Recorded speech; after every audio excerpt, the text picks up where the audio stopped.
Reading Rainbow. Butterfly in the sky. I can go twice as high. Take a look, it's in a book. Reading Rainbow. I can go anywhere. Friends to know and ways to grow. Reading Rainbow. I can be anything. Take a look, it's in a book. Reading Rainbow.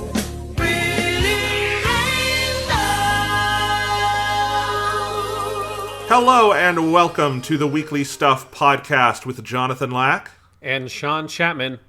We are here for the 351st time to talk about stuff and continue our topic from very special podcast 350 last week, where we were counting down our top 10 favorite books of all time to go along with our top 10 favorite movies and games and TV shows that we've already done on past milestone episodes.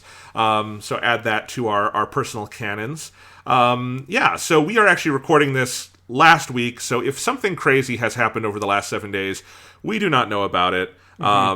If President Trump lit the White House on fire in a drunken rage and burned it down on the night before the election, which is when this is coming out, we don't know about it, but it is entirely possible. Oh, it is extremely probable. Yeah. I mean, so Sean, this is actually coming out on November 2nd, which is the day before Election Day. So this might be the last podcast recorded in what might still be an American democracy. I will just urge on a hopeful perspective, Jonathan, it might be the last podcast we record under a Trump presidency. Let's try to see on the bright side of life as well. Yeah, I mean, either way, he'll be president until January, but it might be the last one before we know he will be gone forever. Yes. The last podcast without hope on the horizon. Yeah. The last podcast before I get super wasted tomorrow night for either good or bad reasons. I don't even drink, and I'm intending to drink. Yep. All right. But no, today's November 2nd. Tomorrow is November 3rd. It is Election Day. If you have not voted, please go vote. Please vote for Joe Biden.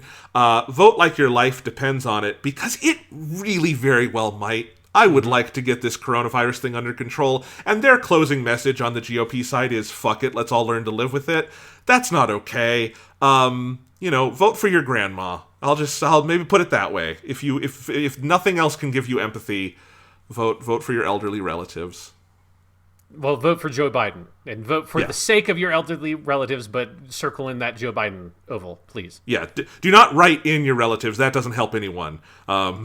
And don't vote for fucking Kanye, who was on the ballot in Colorado. I think I saw. I don't think he was on it here in Iowa. He was not on the ballot I got. So. Oh, okay. Fucking weirdo. All right. So, Sean, you want to go ahead and dive into part 2 of our topic and continue our countdown of our top 10 favorite books? Yes. Let us continue this dive through the crazy world of literature that we have found ourselves in. And it's been crazy. It's been a fun up and down kind of roller coaster. Let's do a quick recap of what we said last week. My number 10 was A Field Guide to Getting Lost by Rebecca Solnit from 2005. My number 10 was Heart of Darkness by Joseph Conrad from 1899. My number 9 was The Hound of the Baskervilles by Arthur Conan Doyle from 1902. My number 9 was Mouse by Art Spiegelman from 1991. My number 8 was Mobile Suit Gundam, the original novelization trilogy by Yoshiyuki Tomino from 1979. My number 8 was All Quiet on the Western Front by Eric Maria Remarque in 1929. My number 7 was Starting Point by Hayao Miyazaki from 1996. And my number 7 was Moby Dick or The Whale by Herman Melville in 1851. My number 6 was Post Captain by Patrick O'Brien from the Aubrey Maturin series from 1972. And my number 6 was King Lear by Billy Shakespeare from probably 1606-ish, maybe. I love it. All right. My number 5, continuing my Barnes & Noble Classics line of books, is Treasure Island by Robert Louis Stevenson, the book that sparked my love of naval literature, but also I have read multiple times in adulthood because it is compulsively readable, and it holds the fuck up. It is the Star Wars of its day in that it is a story for young boys. It is a adventure fantasy for young boys, but I think it can kind of work for everyone, and it works no matter what age you are because it is such a great tale of adventure. It is also one of the things we will be talking about with the largest cultural footprint, obviously. Treasure Island invented the modern vision of the pirate, the Jolly Roger, the parrot on the shoulder, the peg leg, so many different things that we now can, like, people just, I think our history about pirates was just Robert Louis Stevenson wildly inventing in this serialized book he wrote for kids. But it is so good. It is, everyone knows it. Everyone knows the plot. Everyone's seen at least one film adaptation, the best of which is Muppet Treasure Island. I'll just put my foot down on that right now. Because Tim Curry is the best Long John Silver I've ever seen. I mean, that guy fucking owned it. But it is such a great adventure. It is told from the point of view of Jim Hawkins, and then at one point Dr. Livesley in the middle of the book. And then it goes back to Jim. And it is, it's a coming-of-age story to some degree. It is this big adventure novel. It feels so fantastical but grounded because Stevenson, obviously a great author, did the research. It has a good amount of naval, verisimilitude. I think it has phenomenal action scenes on the high seas. The one where they are coming to the island, and this is actually where Dr. Livesley takes over the narrative and talks about how they get from the ship to the island where the other pirates have already gotten off and mutinied. It's just a terrific piece of action-adventure writing that I love. But the entire just sense of imagination. This is a book that is like, and there's a couple of these in my top 5, that is such well-trod territory in culture. You are almost like born knowing Treasure Island. And yet, when you read the original work, it is the best version of it, and it is the freshest, and it just feels new, no matter how many times you read it. That's one way I would describe it. It is always a page-turner, no matter how many times I go back to it. And I do go back to this one fairly often, because it's an easy read, but it is a great read. It has so many vivid characters. It's not a particularly deep book, but I don't care. I just love it to that degree. Than I always have. So I will read my passage, which is just the closing of the book, because it has such a great haunting ending. So these are the final paragraphs of Treasure Island. All of us had an ample share of the treasure and used it wisely or foolishly, according to our natures. Captain Smollett is now retired from the sea. Gray not only saved his money, but being suddenly smit with the desire to rise, also studied his profession, and he is now mate and part owner of a fine full-rigged ship, married besides, and the father of a family. As for Ben Gunn, he got £1,000, which he spent or lost in 3 weeks, or to be more exact, in 19 days, for he was back begging on the 20th. Then he was given a lodge to keep, exactly as he had feared upon the island, and he still lives, a great favourite, though something of a butt, with the country boys, and a notable singer in church on Sundays and saints' days. Of Silver we have heard no more. That formidable seafaring man with one leg has at last gone clean out of my life, but I dare say he met his old negress, and perhaps still lives in comfort with her and Captain Flint. It is to be hoped so, I suppose, for his chances of comfort in another world are very small. I love that line. The bar silver and the arms still lie, for all that I know, where Flint buried them, and certainly they shall lie there for me. Oxen and wain ropes would not bring me back again to that accursed island, and the worst dreams that ever I have are when I hear the surf booming about its coasts, or start upright in bed with the sharp voice of Captain Flint still ringing in my ears, pieces of 8, pieces of 8. I fucking love this book. It's very good. Yeah. So that's my number 5. All right. So my number 5, this is probably going to be the hardest one to talk about on my list. It's the one I've had the most complex relationship probably than any of these books. My number 5 is The Canterbury Tales by Geoffrey Chaucer, which this, man, I don't even know where to start. So I guess where to start is how I encountered it, because I've kind of I didn't like Canterbury Tales for a long time, and then over the course of several years, as I had to revisit the text, I came to sort of like really see what it was doing and appreciate it. But Canterbury Tales, I was introduced to it through a class I took when I was at Boulder, getting my English literature degree. that the class was something. It was called like folk tales, something of that. It was like very broad. It was just like, oh, this seems like this will be like an easier kind of literature class. I like folk tale stuff. Let me do this. One thing I didn't know at the time, this would have been first semester sophomore year. One thing I didn't know at the time about the English literature department at Boulder is that we have a bunch of, I say we, they have a bunch of medievalists. And it's a very strong medievalist department, meaning people who specialize in the medieval period of English language literature in particular, though you have some good people who are good with the matter of France, which is like the Charlemagne stuff, which is also very cool. But so that means that a lot of those professors are way into medieval literature. Because they're way into medieval literature, that's the thing that they're going to teach. So if you take a folktales class, to me, folktales is like, let's do like Aesop's fables, and maybe we'll have like Bigfoot, or like, we'll have like some fun, like weirder stuff like that. But they decided, the professor, and I still don't really understand how. I don't think I wouldn't put this in folktales, really. I can kind of see it, but I just don't agree with the choice. Decided that basically the whole first half of that semester would us just be reading the Canterbury Tales in its original Middle English. And I'll go into what all that means in a little bit. And I sort of really bounced off of it hard. I read it because I read all the stuff for my classes because I'm a sucker. And so I read all that shit. Can I interject here and just say, go ahead. I vividly remember the months when you had to read the Canterbury Tales, and we would come home from school, and I would come home and you would be like sitting on the couch, and you would just go into it because I was the one you had to talk to about it, and just like this fucking old English Canterbury Tales, and it was just for months. I felt like, because you said it was like half the semester, right? Oh yeah, it was probably maybe like 8 to 9 weeks long. Yeah, we covered, because it's a huge book. Yeah, I have no memory if this leaked onto the podcast at all. People can go back and listen to old episodes and see, but it is a vivid memory I have of you with, this is like me and the Tree of Life or something, is your long relationship with the Canterbury Tales. Yes. This is very similar to what you talked about with your movie one, of having a couple of those movies like Tree of Life that you bounced off of originally, and then when you came back to it, it grew to be one of your favorite things. And I did a good job in that class. Like, I was able to get a handle on the Canterbury Tales stuff. I just didn't like having to read it. And part of it was just like, it's just such a huge amount of work. And it is particularly, like, I would have been 19. Like, it's a fucking hard book to read. And you will hear why in a little bit.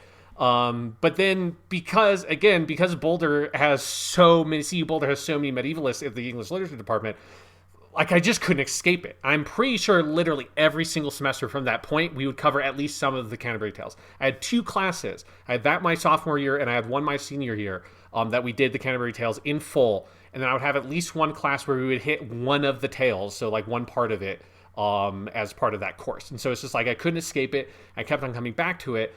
But the more and more I came back to it, especially having gone through the full thing and then coming back to it afterwards, part of what makes the Canterbury Tales remarkable is its overall structure. And you don't get a good sense of that when you're in the middle of it. You kind of need to be out of it and looking back on it to really get all of what it's going for. So what the Canterbury Tales is, it was a series of stories composed by Chaucer over the course of, from about like the 1380-ish to 1400-ish. It's another one where you don't have good, precise dates for all this stuff. And it's a series of stories that are framed as, in the narrative, all these different characters going on a pilgrimage to the cathedral at Canterbury. And while they're on the way there, the sort of main narrator has this idea of, hey, let's all tell stories on the way so that to kind of like entertain ourselves. And so you have this thing called the general prologue that kind of establishes that premise and that framing, and it introduces you to all the different tale tellers. And there are, in the general prologue, they have, I believe it's 30 different pilgrims. And we generally believe that the Canterbury Tales went unfinished and Chaucer died before he could finish it, because we don't have that many stories. It is set up as basically they would tell, I think, 2 stories there and 2 stories back, which would be like a ridiculous number of stories. It'd be like 120 something. And instead, there's a 25 stories in the Canterbury Tales. And so what it is almost like an anthology in a way, that you would have a tale told by one of the pilgrims that would be either something that's pulled from general folklore, which I think is how that professor justified it, is that some of these tales did not originate by Chaucer originally, kind of like Shakespeare. He's taking it and modifying it for his own usage. or some of them were invented by him whole cloth. And you'd have the tale teller introduce it in a prologue. So you'd have like the knight, and the knight would give the knight's prologue where he sets up the tale, and then he'd tell the story.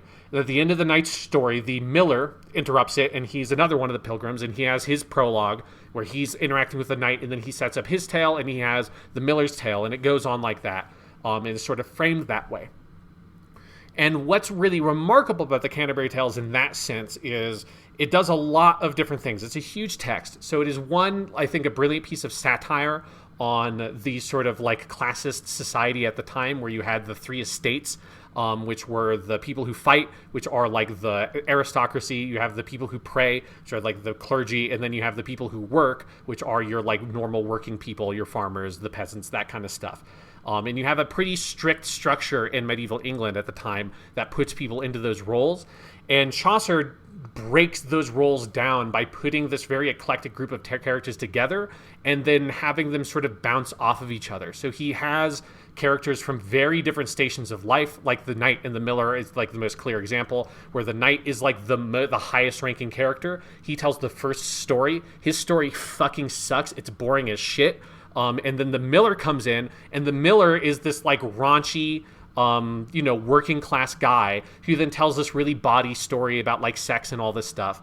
It's very funny, and his story is way better than the knight's. And it kind of proceeds in that fashion where the tales tell us as much about whatever the story itself is as it tells us about who is telling us the story. So he breaks down and sort of dissects the different roles and classes of the society of his day in a way that feels like at the time must have felt like extremely radical. There are not many examples of other at least extant text from that period that does something like this. It's pretty unique. And then the other thing it is, I think, and the value I get from it is I think it is one of the most comprehensive treatises on like the nature of storytelling, because you have all these different stories. They're told in very different styles. They're different genres. They're different voices, and they come from different people, from different walks of life and different experiences. And so he's breaking down like what makes a good story, what makes a bad story, like what is a fun story, what is a tragic story, what is why do we tell stories? What do we have to get out of it as tale tellers and tale listeners? And not just like stories in like a book sense, but stories in a like bigger like way of just like when I tell you, Jonathan, about like this like thing that happened when I was at class and I had to read the Canterbury Tales and blah blah blah blah blah. What am I as a human being trying to get out of telling this sort of narrativized account of things that happened in my own life? And so when you have 25 tales over the course of the Canterbury Tales, it can go into such a detail and there's such a richness to it, because so much of the material of the text and what makes it vibrant and come to life isn't even really the stories themselves. Some of them are good, some of them are bad, but it's really about what happens in those in-between spaces, what happens in those prologues where the tale tellers interact with each other, and sort of you get this window into who is this person that's about to tell me the story, because who they are tells you more about the story than the story itself. And it's fascinating in that way. One thing that's also interesting about the Canterbury Tales as a historical document is that it is recorded like a Shakespeare play, where there are no definitive versions of Shakespeare plays. We edit them together out of multiple different sources because the original versions were not recorded, and we only have Shakespeare plays from the first folio, generally speaking, which was published posthumously. The Canterbury Tales is assembled in a lot of different manuscripts. And so there's a whole there's a whole field of academia that is just basically the Canterbury Tales. And one major factor in it is how do the Canterbury Tales fit together? Because different versions put them in different orders. And we have what are either called fragments or groups. And there's like all this like academic debate and discussion about what is the most appropriate order to put them in. And so there's like a whole field of academia that is just focused around this. But the one other part about the Canterbury Tales that I haven't talked in detail yet is the language of it. So it's written in poetry, generally speaking. There's some prosaic sections. It's generally poetry. And it was written, as I said, in the late 14th century, which English back then was not English. It was what we now call Middle English. So for perspective, Shakespeare, which people generally struggle with a lot, that is modern English. Shakespeare's technically, we call it early modern English. as a language, like Shakespeare's English is not particularly different from ours. It's like grammatical structures, pronunciations, things like that, very, very, very similar. Middle English is pretty different in a lot of ways. And then you also have Old English, which is like Beowulf, which is effectively a different language. Like I could not, if you gave me a thing that was written in Old English, I would be able to identify the pronouns because the pronouns are the same, because pronouns don't change easily in language because they're pretty fixed linguistic grammatical structures. And maybe a couple of old nouns and verbs that have lived on, but generally speaking, Old English is very different. Middle English is maybe manageable. So I'm going to now read the first, I think it's about 18 lines of the general prologue. This Hey, Sean. was a section, yeah? Would it be funnier if I tried it?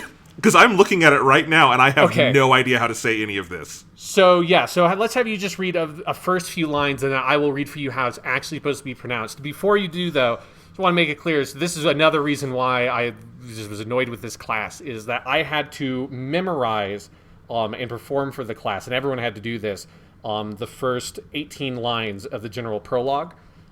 So Jonathan, let's have you go, just give like the first 4 or 5 lines and do your best to try to pronounce it how you think it's meant to be pronounced. So give us, Jonathan, your interpretation of Middle English.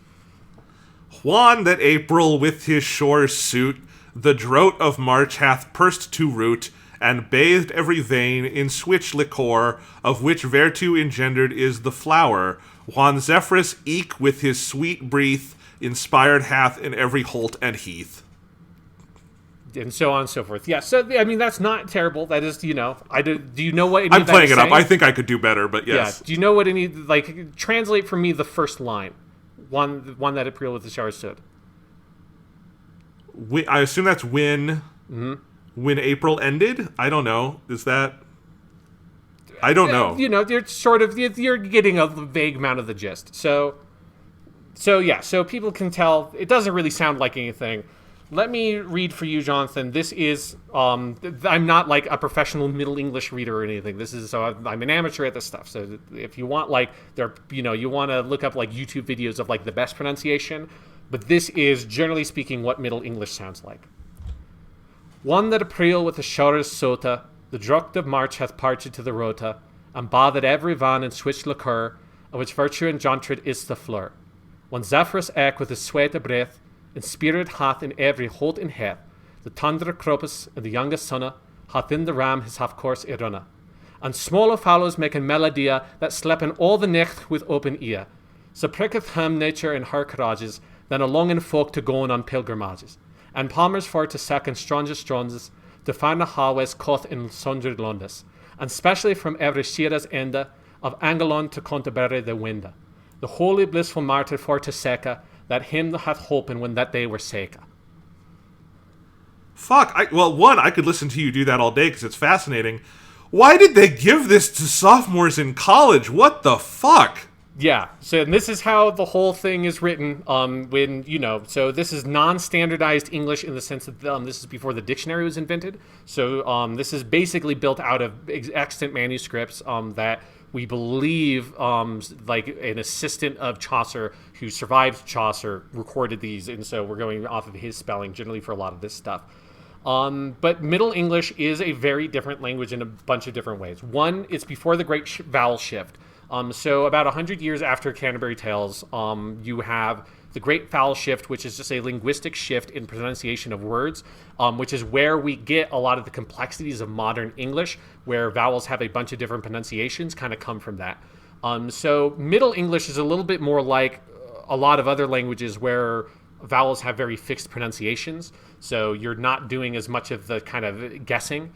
And you can also see one thing that's fascinating about it is where we get some of our like weird quirks in English spelling. So one example is like the word night, N-I-G-H-T. That G-H-T sound that we now no longer pronounce in any meaningful way, back then would have been pronounced nicht, or night would have been knicht. So you would have originally pronounced the K and had this like sound for the G-H-T. All the words or not all the words, but like a bunch of the words in Middle English end with an E, which is all pronounced. So it's sota, not soot. Even that, like that sota is not soot, it's sweet. So like the first line means when April with its sweet showers ends the drought of March, which has pierced the root of like plants basically, and bathe every vein or vein of the root of the ground in sweet liquor, which engenders the virtue in us. When Zephyrus, which is the wind god, it breathes out with its sweet breath and inspires in every field basically the tender crops, the young sun, that in the ram, which is April, also its Aries has run half its course. So it's describing basically the ending of March, the beginning of April, and spring. And that's the language of the Canterbury Tales. So it is very difficult to comprehend, but it also is this thing where I hated going through it because it was so hard. It was such a massive struggle. At the same time, when you come out of it the other end and you just try to read it in a modern English translation, it just loses half of its linguistic quality to me because it is poetry. It's not prosaic language. Prosaic language, I think you can generally translate really effectively, and it's fine. Poetry, if you're translating it, it loses all of its rhythm. It loses all of the rhymes because all the rhymes only work within Middle English because the pronunciation is completely different. And so it is incredibly beautiful language. I definitely would recommend people just watch some YouTube videos of people who do it professionally and are way better at it than me, read out Middle English, because it's fascinating. It's fascinating to see how much the language has evolved. A lot of the reason why Middle English is the way it is because of the Norman French invading, and the French influence in the English language is really strong. Particularly in that period, and it's where we get a lot of weird leftovers in our vocabulary. So all of our legal language comes from Norman French, so that's why we have lawyers and bailiffs, in that words that are very different than normal English words. They come from that Norman French influence. So that's one of the things that's fascinating about Canterbury Tales as a modern text. Again, it is really hard to read, but once you dig into it, you're effectively learning a different language. That you have a really strong starting position because it is not as different from modern English as it could be. Because again, Old English is literally just a different language, but it is part of the process of reading Canterbury Tales. Feels like being transported back in time to the legacy of the language that we speak every day. And it is I'm now extremely thankful for that experience that I had, which was fucking bullshit when I was doing it. But now I've gone through the bullshit, and now I can read sections of the Canterbury Tales, which I do every now and then, to really kind of enjoy the richness of the language and of what Chaucer was doing.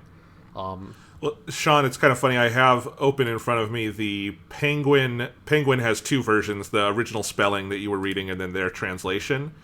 And you're so right about what it loses, because this is the same page from the Penguin translation. When in April the sweet showers fall, and pierce the drought of March to the root and all, the veins are bathed in liquor of such power as brings about the engendering of the flower. And it's it moves around the word. It sounds like it's like Dr. Seuss almost at a certain point, because they're trying to play, and I respect the effort to try to keep the rhymes in there, but it's nowhere near as compelling as what you were reading out earlier. Yeah, so the Canterbury Tales, I think I'm going to stop it there, because if I go on for too long, I could talk about it for hours. I would say, I guess, the one Canterbury Tale, if you want to read one of the tales, and just, get, I think, the best part of it is the Wife of Bath, her prologue and her tale. She is such a cool character, because she is this lady who's been widowed, 5 times, and it's strongly implied that she's murdered most of her husbands. And so she's this sort of, lower middle class, effectively, woman, to translate it to, modern terms. And she's such a different character. She's so sort of bawdy, but then also is one of the wisest characters among them. And she has one of the strongest tales, which I believe is the one that's a recontextualization of one of the Arthurian, stories, and an Arthurian knight, and being falling in love with a fairy or something like that. So yeah, the Wife of Bath is the one to pick if you just want to read one of them.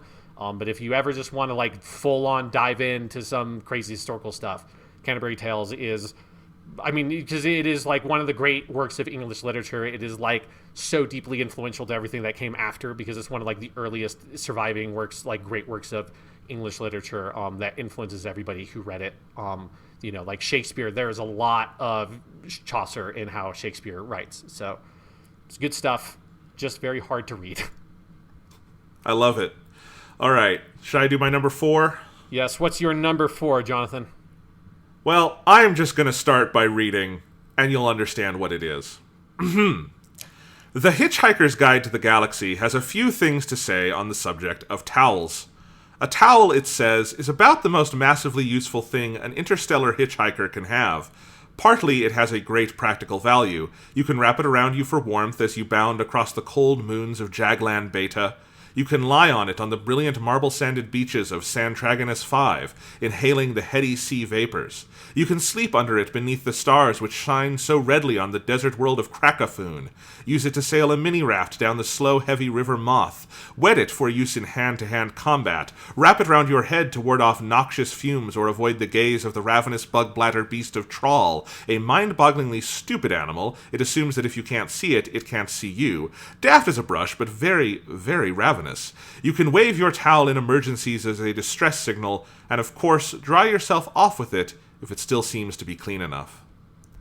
So, this is Douglas Adams, The Hitchhiker's Guide to the Galaxy. Technically, here I am talking about the original 1979 novel, but we can just roughly say this stands in for all 5 books, because you can buy these separately, but I don't really know where. Like, I have my set of all 5. That's how you usually buy it. I need to get a new one because the cover is torn. I have had this for a very long time, and I love these books. Douglas Adams is one of those people who has had a huge influence on my writing, on my way of thought, on my sense of comedy. I first read these probably in high school, maybe in middle school, and I've just always been obsessed with the sense of humor in these books and the sense of storytelling. Douglas Adams is a wordsmith of just such an extraordinary quality, not just for in ways that are very funny, but also just in ways where every once in a while you will stop and it'll just feel like a verbal punch to the face to hear what an interesting way he has put words together. I love it for that. And the thing is, the book versions of Hitchhiker's Guide are not even necessarily my favorite version of it. I still think the definitive version of Hitchhiker's Guide to the Galaxy is the original radio plays. If you don't know, these were not books originally. These were radio plays on the BBC. You can find those. They're very, very good. They did 2 series, 12 episodes total, that Douglas Adams wrote and were broadcast on BBC, and that's the original run. And then he adapted a bunch of that into the first book, which was famously truncated because he missed so many deadlines. He just sent them what he had, and that's the first book. And then the second book, Restaurant at the End of the Universe, adapts kind of what was left. The second radio series, episodes 7 to 12, is really weird because almost none of it wound up in the books, and it's mostly unknown to modern fans of Hitchhiker, but it's really, I would still recommend listening to it. I love that second series. It's just very different and weird. And then, but he did those first 2, which are based on the first series of the radio, and then went on with Life, the Universe, and Everything, which is the third book, which is tremendous. And then the 4th and 5th are a little more controversial I feel like in the fandom. I really like the 4th one, So Long and Thanks for All the Fish, which is where Arthur Dent falls in love. It's actually a surprisingly sweet romantic novel, and I don't really like the 5th book, Mostly Harmless, which is just extraordinarily dark, and Adams was in a pretty deep depressive episode during that book, and you can tell, and I don't think it's a great ending, but I love the rest of it. Like I said, I think the radio drama is the definitive version. I even have a book that is the scripts of all the radio series. But the thing is, it was adapted pretty closely in the books. Like, a lot of the language that we find most funny in them does just come straight from the radio series, and it adapted to book form pretty readily. These are definitely books I prefer to hear read out loud, like via an audiobook or that radio series, to just reading them straight. But, that's true of, like, just what you said about the Canterbury Tales or Shakespeare or something. A lot of good literature is meant to be read. But yeah, I have always had a soft spot in my heart for these books. It was very hard to know where to put this because it is the most overtly comedic thing on my list, obviously. It wound up at number 4 because just this is like my sentimental pick, Sean, when we talk about sentimental picks. This is just one that just is too big in my heart not to include at a relatively high spot on the list. So, I would say roughly this is all 5 books. But if you want to be like, no, Jonathan, you can only pick one, then it's the first one, which is the best of the books. But there you go. That's my tribute to Douglas Adams, who... I have much less to say about this than you did about the Canterbury Tales, because the Hitchhiker's Guide is much easier to get through for a modern audience. So I feel like this is kind of like a come down from your big explanation on that, because I don't know if I have more. But I will read at least. Let me read. This is probably my favorite little piece of comedy in Hitchhiker's Guide in terms of an exchange. And this is another one of the guide book entries. And this is from the explanation of the Babelfish. Now, it is such a bizarrely improbable coincidence that anything so mind-bogglingly useful could have evolved purely by chance that some thinkers have chosen to see it as a final and clinching proof of the non-existence of God. The argument goes something like this. I refuse to prove that I exist, says God, for proof denies faith, and without faith I am nothing. But, says man, the Babelfish is a dead giveaway, isn't it? It could not have evolved by chance. It proves you exist, and so therefore, by your own arguments, you don't QED. Oh dear, says God, I hadn't thought of that, and promptly vanishes in a puff of logic. Oh, that was easy, says man, and for an encore goes on to prove that black is white, and gets himself killed on the next zebra crossing. Most leading theologians claim this argument is a load of dingo's kidneys, but that did not stop Ulan Kalufid making a small fortune when he used it as the central theme of his best-selling book. Well, that about wraps it up for God. Meanwhile, the poor Babelfish, by effectively removing all barriers to communication between different races and cultures, has caused more and bloodier wars than anything else in the history of creation. And I find that passage, which I have read hundreds of times, screamingly funny, but also so representative of Adam's weird outlook on the world, his blend of philosophy and comedy, and his just amazing architecture of words that you could not recreate if you tried, and some have tried, because there have been attempts to continue the story without him. But there's nothing like Douglas Adams. Absolutely, yeah. I have a deep, unabiding love for Hitchhikers as well. Obviously, we also have our connection to Adams through Doctor Who and The City of Death. Oh, yeah. Yes, and it is Hitchhikers is just incredible and is definitely among the funniest things in the world. Yes. All right, Sean, let's hear your next. I wonder if this will be as difficult as the Canterbury Tales. Not quite, but it is also very complicated to talk about. So my number 4... this is probably, if you're like a massive literature nerd, this is maybe a slightly controversial choice of what could be in the slot. My number 4 is Dubliners by James Joyce, which is a short story collection that he published in 1914. James Joyce is one of the great, I would argue he's the greatest of the modernist authors coming out of the early 20th century. He is an Irish author who struggled a lot with his Irish identity and his relationship with his family and his home. He lived in France for most of his life, and while he is like one of the most beloved of the modernist authors, he really didn't write a lot. Dubliners, I believe, is the first like published like work he has that's not a short story published in like a journal, like a standalone volume. And it's a series of short stories that he had published. It's 15 short stories, most of which that had been published separately. And the 15th one is a novella called The Dead. And then he also wrote a short collection of poetry that's not that good. He wrote a play called The Exile that's also not that good. Then he wrote a novel called Portrait of the Artist as a Young Man that was very successful. I've read that multiple times, and it is fantastic. And then he read Ulysses, which is... I have not read, and I talked about that at the beginning of the last podcast as one of like my bigger blind spots, as one that I really need a class to kind of help me work through everything in that novel. But Ulysses is generally regarded as his magnum opus. It's a sort of like broad retelling of the Odyssey, but in like a modern Irish setting, and it is... For like I've read some of the opening of it, it's like bizarre and good and weird and complicated. And then he wrote one more novel called Finnegan's Wake, which is utterly incomprehensible. It is like basically what if you did a whole novel that was the Jabberwocky poem by Lewis Carroll, that it's like a lot of made up, like it's an experiment in language effectively, like even calling it a novel is maybe strange. The fun fact for Finnegan's Wake, that is where we get the word for the subatomic particle quarks, because they behave in such bizarre fashions in a physics sense that physicists named them after a made-up word that Joyce had in Finnegan's Wake, because it's like, what the fuck is this novel talking about? Let's take this like weird bullshit word and use it to describe this particle that we don't understand what it's doing or how it functions or why it exists. So it is... Joyce is a very strange author, and he's absolutely one of my favorites. And of all of his main published work, between Finnegan's Wake, Ulysses, and Portrait of the Artist, the Young Man, and Dubliners. Dubliners is by far the least studied. There's not that there's no academic writing on it, but generally speaking, when academics approach Dubliners, they approach it as, here's this thing this author wrote before they wrote the stuff that we look at, right? It's like you're writing an essay about Ulysses, and you have this like section about, and here's some of the stuff that from Dubliners, because there's some characters that cross over. But for me, like, I think that it does Dubliners such a deep disservice in the history of English literature to just look at it as this thing the author did before they did the famous stuff, because it is, I would say, like, one, I would say it's better than Portrait of the Artist as a Young Man. Most literary people would not agree with me on that, but I would definitely stand by it. And I think it is the best anthology of short stories written by a single author in the English language. Like, it is incredible.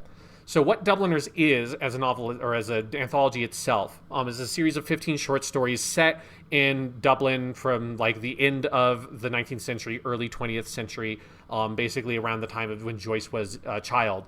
And it's a series of short stories that are not directly interconnected, but they are he was very thoughtful in how they are spaced together. Because generally speaking, the early stories feature child protagonists, so they're out of the eyes of children. The middle stories are sort of like young adults, and then the latter stories are adults and kind of like older people that are on that side of their life. They're like settled, married, that kind of stuff. And it is this really fascinating look at this sort of cross-section of Dublin at a time in its history where Ireland was in a state of extreme political turmoil, because it is in Irish history when you start having the unification and sort of like independence movements in Ireland getting a lot of momentum. So you have a politician named Charles Stewart Parnell who died before Dubliners came out. He died in 1891. Right? Is that right? Yes, he died 1891. And Parnell was one of like the main figures that helped push forward these sort of like Ireland's independence movement into for Ireland to self-rule away from the British Empire. And he got caught in a scandal and then died in the 1890s. And Joyce's father was like highly politically motivated around that. And so Joyce has a really complex relationship to this notion of Irish independence, because he sees both this like potential of Ireland and this like love of Ireland, and at the same time feeling like the things that people are grasping for to try to like find this like Irish independence from England have already been lost, and that Ireland has effectively lost what it was. It has lost its culture, it's lost most of its language, and so he's sort of living in that moment and sort of dealing with that and thinking through the impact of Catholicism and Protestantism and the conflicts between Northern Ireland and what we would now call the Republic of Ireland, but Southern Ireland. And so it is very complicated. The short stories are all really fantastic on their own. What makes Dubliners a great work of literature is how they combine together to give you this full sense of the city and the people that live in it. And it features one of the hallmarks of Joyce's writing style, in which like not a lot happens in like a very like sort of direct sense. It's not like here's like these crazy wacky stories or whatever, or there's big fights or whatever. They're very mundane stories telling the lives of people, but Joyce gives you, the audience, this incredible sense of emotion and how you are observing them, because he also doesn't write people from like their perspectives per se, because you do not get insight into what they're thinking. It's actually, Joyce is one of like the touchstones I think of when I think of Tomino for Gundam, and it's a similar sort of writing style of that you are removed from the characters, and a lot of what the work you are doing as a reader is trying to understand what the characters are doing and why they're doing it, and using the evidence of the characters' like actions as a way to build out the psychology of them and what the story is saying. And so just to like run down a couple of the stories very broadly, because I have the Wikipedia page open, and I love the one sentence descriptions for all of these, because a lot of them just sound like, how is this even a story? So like you have an encounter, which Wikipedia says is two schoolboys playing truant encounter a middle-aged man. Which is exactly what happens in that story. It's two schoolboys who are like, playing hooky, basically not going to school, and then they're in the park and they talk to an old guy. And that's it. That's the whole story. But it is about like them seeing like a vision of themselves in the future in this older man. One of the ones that's one of my favorites is Counterparts, which Wikipedia describes as Farrington, a lumbering alcoholic scrivener, takes out his frustration in pubs and on his son Tom. that is what happens. It is about this dude who he's drunk, he's at a pub, he goes home, and he beats his son. That is not in any way actually descriptive of that story, though, because what that story is, why it's called Counterparts, is that it is not just Farrington. It is this cross-section of all of these people who are living in this class of society, who are politically downtrodden and go to alcohol as a way to sort of soothe themselves, and from there abuse it and then commit violence. And so by the end of that story, Counterparts, I don't even know if you can say that there's a character Farrington in it, because he has melted into this miasma, or this gestalt vision of this character of the abusive father, which is like a linguistic move that is so powerful in that novel, or that short story. Another one of my favorite short stories is Ivy Day in the Committee Room, which Wikipedia describes as minor politicians fail to live up to the memory of Charles Stewart Parnell, which is what that story is about. It is just a bunch of minor politicians and other public figures sitting in a room on the anniversary of Parnell's death, talking about how great he was. And that one has one of the great, like, James Joyce one-liners at the end of it, where, like, all these stories have, like, this single line of dialogue at the end, or, like, a comment by Joyce that just, like, really sort of kicks you in the gut. And that one, again, it's all these politicians who are talking about this great politician who, like, stood above all of them and died in kind of ignominy, because he had this scandal with a relationship he had with this woman that was like an adulterous affair. But it's been about 10 years after that point, and so they're kind of like thinking back on him more fondly. And then one of the politicians then reads out this poem that he wrote, which I believe is an actual poem that James Joyce himself wrote when he was young, because he was kind of like a child prodigy sort of guy. And he reads out this long poem that's like extolling the virtues of Parnell. And then they turn to ask, like, one of the other characters, "Oh, so what did you think about that poem?" The guy looks at him and says, "I think it was a very fine piece of writing." And the story stops there. And it's just this, like, all we can do is sit in this room and talk about how great this person is and have this very fine writing, and none of us are going to do anything to actually live up to the legacy of this movement that, after Parnell dies, falls into obscurity for, like, decades, until the mid-20th century, when Ireland actually gets some measure of independence. And then you get the last story, and this is where I'm going to read a section from the collection, which is The Dead, which I believe was originally published on its own as a novella, because it's the longest. It's about 40 pages. And The Dead is a story, Wikipedia describes it as: Gabriel Conroy attends a party, and later he speaks with his wife, has an epiphany about the nature of life and death. And that is what the story is about. He goes to a party with his wife. He's having a great time. He's kind of this, like, middle-aged guy who doesn't have, like, you know, he's okay, kind of middle class. He's doing okay for himself. And at the party, he's like, thinks like, man, this is going really great. And he kind of is like, when we go home, I'm going to, like, make love to my wife, and we're having this great time. It's going to be like, this whole thing. And he thinks, like, I'm going to get laid tonight. And then when he goes home, starts talking to his wife, and then realizes that she has had the exact opposite experience at that party. Because she had heard this song that brought back this memory to her of this boy that she was in love with when she was younger, who died very tragically. And Gabriel did not know this about his wife at all. And she tells this whole story about him and all this stuff, and Gabriel realizes in that moment that he has not understood anything about her, and this is a very existentialist moment where he realizes how separate he is from both her and everybody else, like, in the world and at that party, and the way he experiences the world is not the way that other people do, and that his emotional life is not something that he can just project onto other people. He has this, like, whole revelation. And then you get the last paragraph, as the wife slowly goes to bed with tears in her eyes, and Gabriel sort of stands up and looks out the window, and it's winter in Dublin. That's where you get this final paragraph, with an important context is the lover that his wife had was a young man named Michael Fure, who died because he was kind of sickly, and so he passed away when he was like 17. A few light taps upon the pane made him, Gabriel, turn to the window. It had begun to snow again. He watched sleepily the flakes, silver and dark, falling obliquely against the lamplight. The time had come for him to set out on his journey westward. Yes, the newspapers were right. Snow was general all over Ireland. It was falling on every part of the dark central plain, on the treeless hills, falling softly upon the bog of Allen, and further westward, softly falling into the dark mutinous Shannon waves. It was falling, too, upon every part of the lonely churchyard on the hill where Michael Fure lay buried. It lay thickly drifted on the crooked crosses and headstones, on the spears of the little gate, on the barren thorns.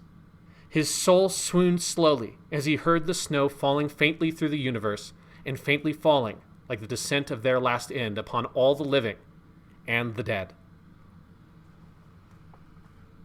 And so the way that story at the end zooms out to this like maxi perspective. Again, you have read this whole collection of stories that is really zoomed in on the lives of these individual people in Dublin and their somewhat mundane problems that give windows into like emotional and existential issues.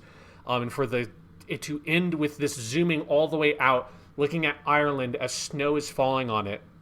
And the only thing that can be said to truly connect all these people is the snow. And it's this cold snow that is laying blanket over all of Ireland. And that is the one thing that connects Gabriel to his wife. It's the thing that connects him to where he lives. It's the thing that connects him through time to this man that had things gone differently would have married his wife. And it is so bleak, but it is also just so... It feels like it speaks to something about like the nature of like people and this sense of the epiphany of realizing how separate you are from people on a fundamental level and how difficult it is to understand one another. And it is one of the major concerns of modernist authors in general. And I think it's the thing about Joyce's writing that is the most potent to me.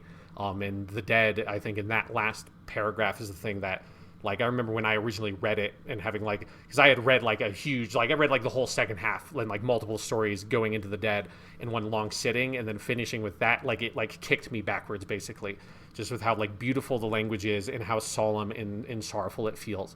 So it is just absolutely one of my favorite books. And it is sad to me that it's so underread of all of Joyce's novels. Like if you like the other stuff that Joyce has written and you have not taken the time to read Dubliners, like you're doing a massive disservice to yourself, because the Dubliners is the foundation upon which all of his work is built, and his work is the foundation for me of like the best stuff of modernist literature. Damn, yeah. No, that's really cool. I also did, out of curiosity, have to look up the first page of Finnegan's Wake, and I was like, wow. And I'm like, how long is this thing? Oh, this thing is 700 pages. Yeah. What the actual fuck? Yeah, that's something you can only write if you have written a thing like Ulysses that, like, all the critics are going to be like, this is the greatest novel ever written, and then you get enough money to like, oh, fuck it. I'm just going to live with my, like, weird wife, Nora Barnacle, in, like, France. It's the actual name of his wife.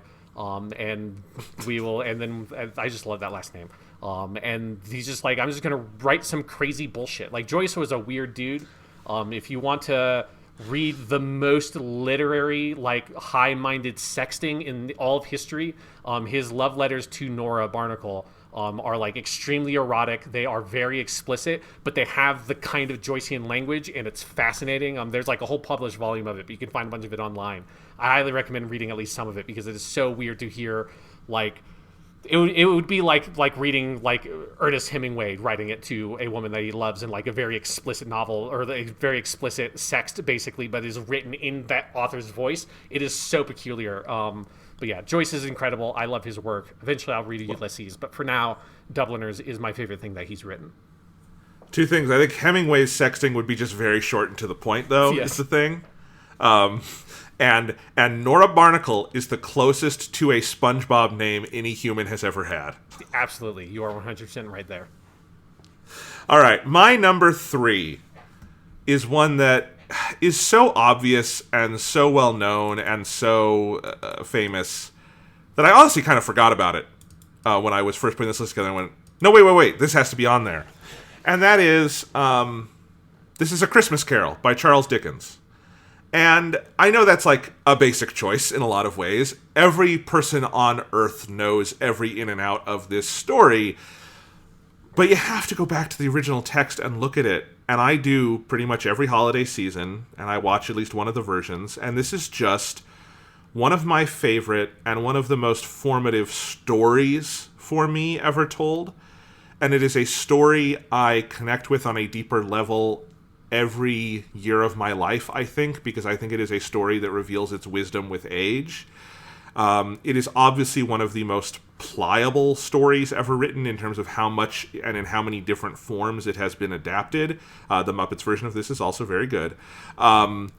But I think you go back to that original text, and I have not read a lot of Dickens. I have read some of his shorter work like this. I have never gone in and read, like, Oliver or something, the whole fucking thing. Have you read any of the Dickens, like, big boys, Sean? I've read a couple. I've read Tale of Two Cities. I've read one of his littler known works, Dombey and Son, which I do like quite a bit. But I have not done like the full Dickens, like oeuvre or whatever, because it is a lot of very long books. But what I have read, I like quite a bit. Yeah, okay. So one day I would like to read more of his stuff, but, A Christmas Carol is the one I'm most familiar with. Like I said, I try to read this every year. I think sometimes it's like cultural oversaturation does a disservice to how good the underlying story is, and that, same as what I said with Treasure Island, I think it is easy in the cultural saturation of this work to forget just how good the underlying story is, and you go back to it, and the idea of this being, it's called A Christmas Carol, but it's not really about Christmas, and it's not really religious. It is just about a guy who has become such a hollow fucking shell of a man, such a cruel, broken person. And it is this autopsy of what made him that way, and this reigniting of a flame within him that is goodness, and that the vision of this book is that you can take someone that bad and tear them apart and find something good in there, and then light a fire underneath it and bring it back to life, is one of the most wholehearted, humanist, beautiful visions in the history, I think, of human storytelling. And that Scrooge is such a beautifully wrought character in this book, in the initial, phase when he is hateful, on through the redemption. It is a truly powerful story. And I think it is like a good Shakespeare play, in that you can see versions of it that are staid and boring and I don't think have anything new to offer. And you can say, okay, it's A Christmas Carol, who cares? And I think you can see versions of it that are truly revelatory. And the one for me is the George C. Scott adaptation from the 80s. It's a film. It was a TV film, but it's just one of my favorite movies, hands down.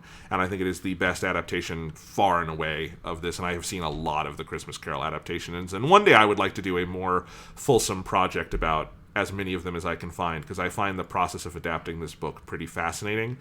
But I think the original work also stands as one where you go back to it, and I think if you can put a lot of the, again, cultural cachet out of your head and just engage with the text, it is extraordinarily powerful. And there are so many great turns of phrase, obviously. One that always sticks with me, and this is the one I've chosen for my little excerpt here, is from the end of the third stave, with actually this is the second stave, I think, but this is leading up to the Ghost of Christmas Future. Scrooge started back appalled. Having them shown to him in this way, he tried to say they were fine children, but the words choked themselves rather than be parties to a lie of such enormous magnitude. Spirit, are they yours? Scrooge could say no more. They are man's, said the spirit, looking down upon them, and they cling to me, appealing from their fathers. This boy is ignorance, this girl is want. Beware them both, and all of their degree, but most of all beware this boy, for on his brow I see that written which is doom, unless the writing be erased. Deny it, cried the spirit, stretching out its hand towards the city. Slander those who tell it ye. Admit for your factitious purposes, and make it worse, and bide the end. Have they no refuge or resource? Cried Scrooge. Are there no prisons? Said the spirit, turning on him for the last time with his own words. Are there no workhouses? The bell struck 12. Scrooge looked about him for the ghost and saw it not. As the last stroke ceased to vibrate, he remembered the prediction of old Jacob Marley, and lifting up his eyes, beheld a solemn phantom, draped and hooded, coming like a mist upon the ground towards him. And I picked that passage because I think it combines the sort of horror atmosphere that Dickens so perfectly captures in this book, and also the social commentary that I think a bad adaptation of Christmas Carol can kind of gloss over or minimize, and a good adaptation of Christmas Carol looks at and says, Jesus, this was a liberal work for its time and for all time. This is a book that just takes square aim at the idea of wealth and accumulation, and tears it apart as wrong and immoral and broken and a sign of deep immorality and of humanity that has been snuffed out. And obviously, this is a giant theme for Dickens. This is a Victorian thing. This is a big thing in the literature of the time when you've got, literal workhouses and poorhouses and shit, right? But it is really strong in this book that this is something where what defines Scrooge as evil in the beginning of this book is the kind of stuff you routinely hear straight-faced from right-wing politicians in the United States today, Mm-hmm. Like Mitt Romney in the 2012 campaign complaining about the people who don't pay taxes because they are poor.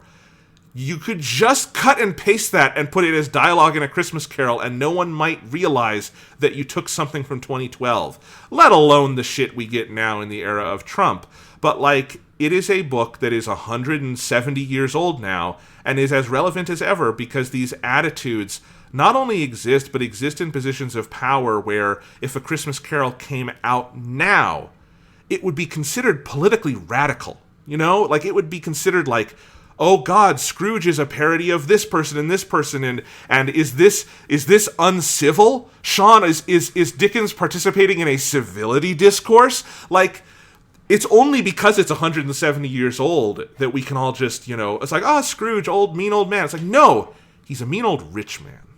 And his richness makes him mean. And it is the giving away of his wealth, the redistribution of the wealth, shall we say, that makes his heart whole. And that is a message for every year, and it is a message for right now. Good God. I fully agree. I think the only way that it could be improved upon as a work is if you maybe translated it to another setting, maybe a Western, something like of that nature, and that would maybe make The Christmas Carol a little bit better. But other than that, I think it's very good. All right. Sean, what have you got for your number 3? All right, my number 3, what is by far the oldest thing on my list, I'm going to assume it's the oldest thing for either list, is The Odyssey by Homer, which was written in the long way time of the 8th century, approximately BC. So this is if you're talking about works that are influential in at least the Western canon or the Western tradition of literature, there is nothing more fundamental and more influential than The Odyssey. All modern fiction, all fiction, basically from that point to hundreds of years later, because it, the Romans influenced the shit out of by the Odyssey and a lot of their literature, clearly the Aeneid, their epics, and then it's lost, and then it comes back in the Renaissance, and it's influential from everything in the Renaissance afterwards. And it is that one of those things where you just sort of it's the Odyssey. It's just that thing, right? And maybe you were taught it in high school, maybe not. But it is, for me, it is one of the great testaments of the power of literature, even though it was, originally an orally spoken poem that was passed down that way. This is why you say broad umbrella for what I'm putting in this list, works of literature. But if you're looking at it that way, it is immaculate. It doesn't matter that it is literally older than Jesus Christ. It is still a immaculate text that has lived and stood the test of time for a reason. And it is utterly fascinating to me. And every time I read it, I get something more and deeper out of it. For me, the Odyssey, my favorite translation, because obviously I do not speak ancient Greek. I can do a little bit of Middle English, but I cannot do ancient Greek. My favorite translation is the Robert Fitzgerald translation, which is a pretty well-liked translation. There are a bunch out there. There's a woman who translated it a couple of years ago that is supposed to be a very good new translation that I haven't read, that I do want to get to at some point. But the thing that is fascinating to me about the Odyssey is that I think a lot of the elements of the Odyssey that are the best parts of it are the parts that are not really sort of commonly seen as the Odyssey in the public mind. Kind of similarly to Moby Dick, where Moby Dick, most people just think of it as this is the Ahab story and it's the grudge and revenge thing and obsession. That's what it's about. When people generally think of the Odyssey, they're thinking of it's the Cyclops and it's the giant Charybdis, the giant whirlpool with the Scylla, the weird monster that they have to sail between, and it's that kind of like the sort of epic Greek mythical adventure part of it, which is really one small part. That's just 4 books. It's books 8 through 12 of a 20-book volume, which is kind of how we separate out the Odyssey. And it is like, those are fantastic, and I love those sections, and is like a great sort of piece of adventure writing that with all these fantastical creatures that are obviously like hugely influential to when we think of anything written in fantasy. It's pulling stuff from that section of the Odyssey. But like really the magic of the Odyssey is in all the rest of it. It's in the like really complex structure of the story. That I think like belies something about like when we think of ancient writing and like ancient texts. I think we think of like, oh, because it's old, it has to be very straightforward, and it doesn't, it's like aged in that way, that it has to be very simple. And it's like the Odyssey is anything but simple. It's got this very layered narrative structure where the opening of the book is what's called the Telemachia, where you actually follow Telemachus, Odysseus' son, after like way after the Trojan War, after Odysseus has gone through all of his adventures with the Cyclops and all that stuff. He is stranded at sea. You follow Telemachus as he is kind of given a mission by Athena to go and find out what has happened to Odysseus to bring him home, because his home has been invaded by suitors that are sort of plying Penelope, Odysseus' wife, for marriage to kind of take over Ithaca, Odysseus' home, and become the new king of Ithaca. So Telemachus goes, and he then kind of traces backwards and then meets all these mythical figures like Menelaus, who's one of like the main Greeks in the Trojan War, and hears all these stories and trying to figure out what happened to his father. And that takes the first 4 books, and then books 5 through 8 are, you then meet up with Odysseus, and you go, he is on Calliope's island, this nymph, and he's been stranded there for like 10 years, and he finally gets a message from Hermes, and Hermes tells Calliope to let Odysseus go. Odysseus then tries to brave the seas until eventually he lands on a strange land where he meets a princess named Nausicaa. If you're curious where Nausicaa, the Valley of the Wind, comes from, it's a character from the Odyssey. And then once he's there, they sit him down, they show him proper Greek hospitality, and ask him to tell them his story.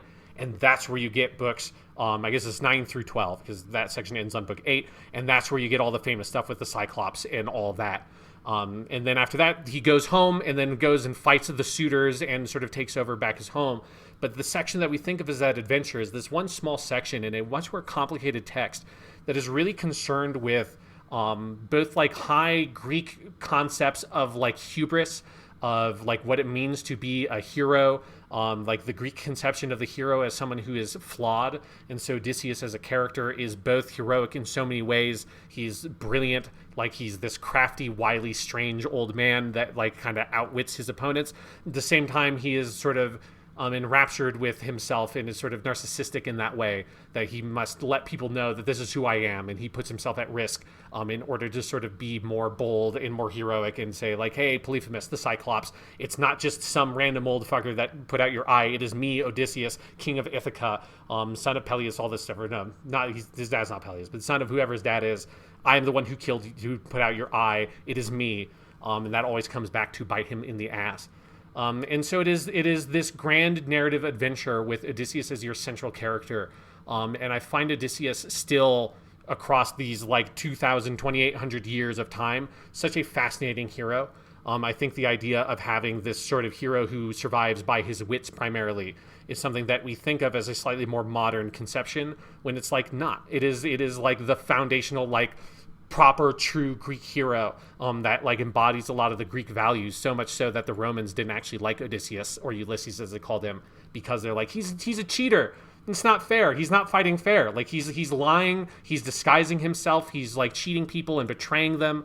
But it is his wits as a character and as a hero that makes him so fascinating. And then the Odyssey just has all this brilliant window into Greek society at the time, and it's one of the great virtues of literature is this ability to be transported through history to some other place and get access directly to the thoughts and feelings of some person from 2,800 years ago that composed this language, this brilliant poem that was passed down orally and then eventually translated into writing. And their thoughts on what the world is, like what their values are, the importance of hospitality, the importance of trusting people, of opening up your home to people, and those thoughts and feelings and that culture then being translated and sort of being able to be consumed by me in the year 2020. Like, what a magic trick that is. Like, what a pure piece of fantasy it is to be able to do that. Like, literature as this time machine. So the section I want to read out of from, again, the Robert Fitzgerald translation is near the end of the Odyssey, because my favorite part of the Odyssey is actually all the stuff once he gets back to Ithaca, and he has to disguise himself, and you see the ravages of the suitors. They have kind of taken advantage of the hospitality of Penelope, and they have, sort of eaten his home out of wine and bread, basically. And so then he sets this layered plan to eventually trap the suitors. And he's put all these things into motion and got all these different allies. And then eventually he's in his home disguised as this old beggar.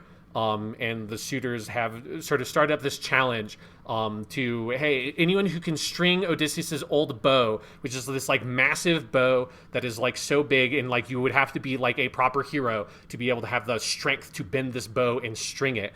Anyone who can string this can bed Penelope and become the new lord of Ithaca. And there's this weird old beggar that's in the corner that they don't really pay attention to. And all of them try, and none of them can bend it. None of them can string the bow. Even Telemachus tries to do it, and he doesn't quite make it, but he's very close because he's Odysseus' son. And then eventually, the plan is Telemachus was going to go give the bow to Odysseus, disguised as the beggar, and that's going to be how they start this thing and trap them, and then Odysseus is going to use the bow to kill them. And the suitors are all trying to stop him and be no, why would we want this old beggar to do this? This is disrespectful. And then eventually they hand the bow to Odysseus. The other part of the challenge is once you string the bow, you have to shoot a bow through, I think it's 10 axe heads all put in a row, which is just a great visual image. So they give the bow to Odysseus, and he's going to string it. And this is basically him beginning his plan to kill the suitors. So I will start reading from when they're going to go bring him the bow.